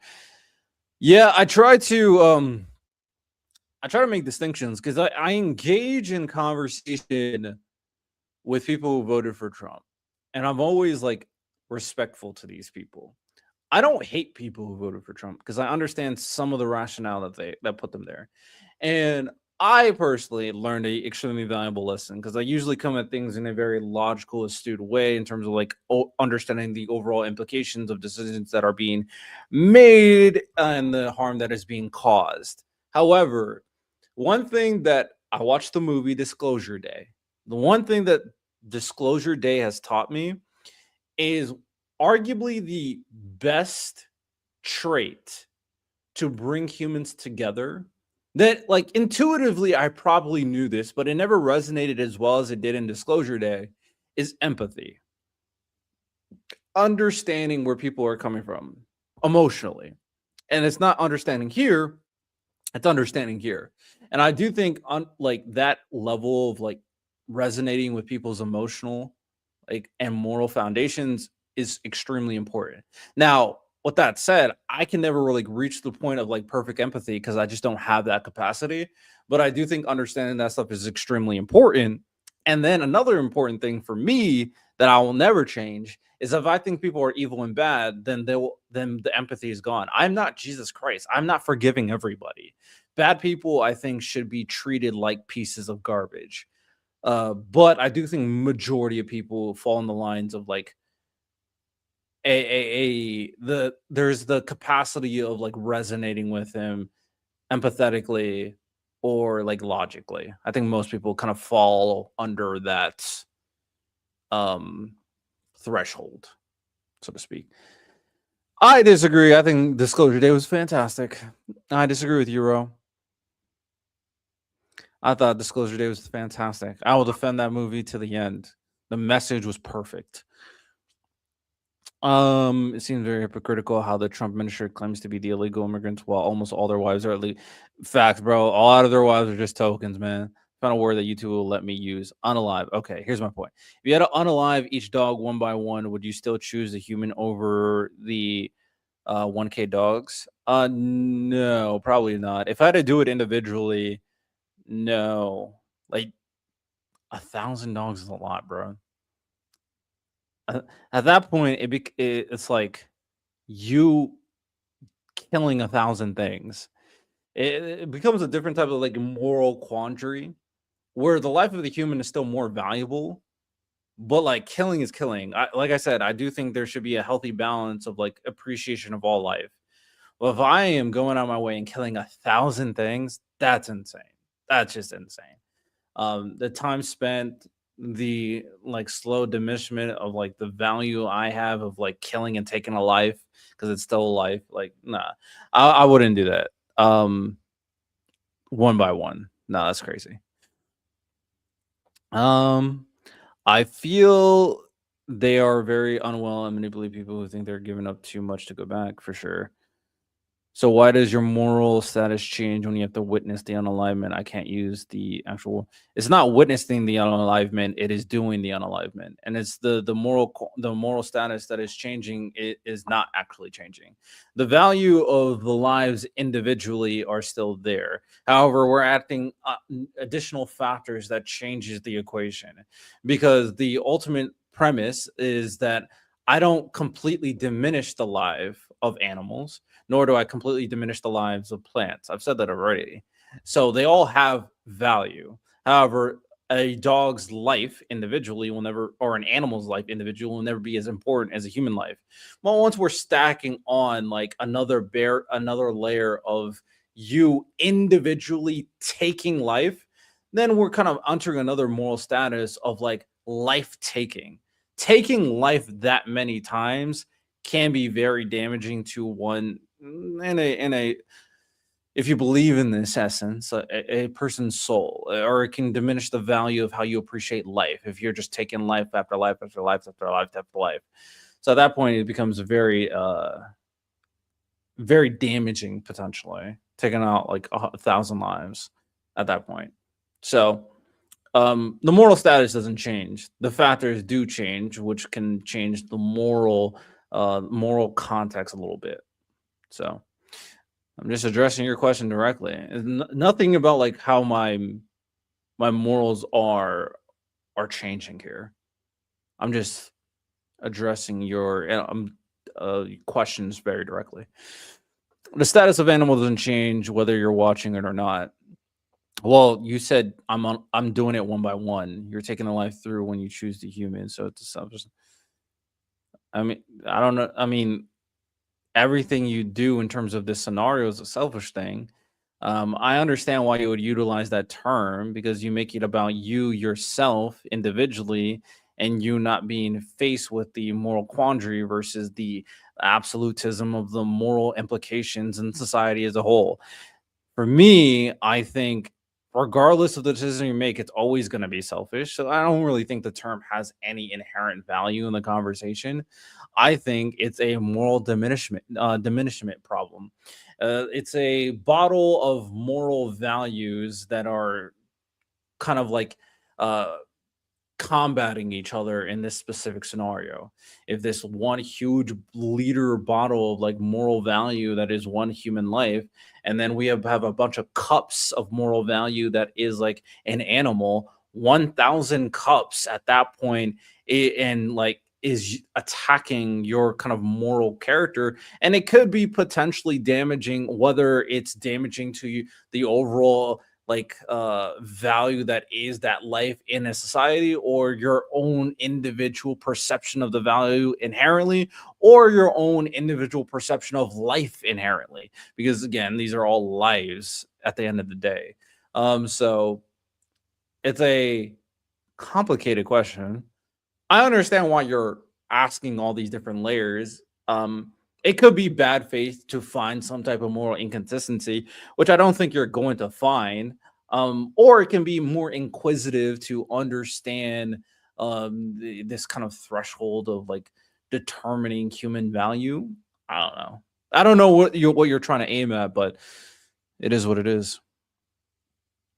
It's been enlightening, folks. I've had thoroughly enjoyed this live. Shots given and taken. It appears that civilians became the baseline despite different points of view. Thank you. Appreciate it.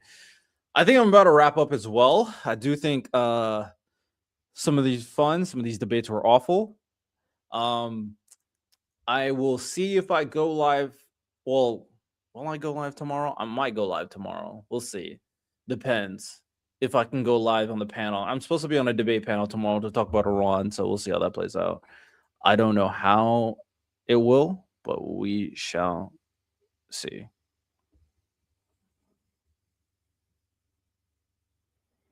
But Carpe Diem, appreciate you. see, I'm probably just not gonna do any of these clips today. I love asking the specific questions because people define the value of a human life way differently than others, and when specific parameters are set, the answer often changes. Understandable, and that's why. Also, you go to sleep. That's why I don't think you were coming at it in bad faith, which is why I was more than willing to answer the questions that you were asking. And I don't really engage in more like philosophical, abstract, metaphysical type of conversations often, because oftentimes people are not really asking me those things, or at the very least, they're not willing to kind of enter that level of abstraction for a conversation like this.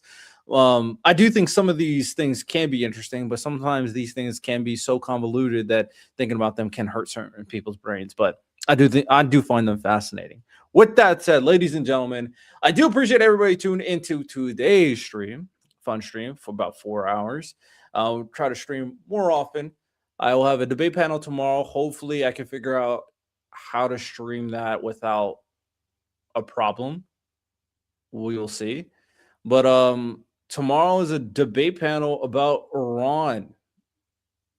So we'll be talking about the Iran conflict, the Iran deal, and I will be coming at it saying the Iran deal sucked and America lost and Trump caused it. So that said, appreciate everybody tuned in. You have a good one. Joshua, you suck. Take care. Peace.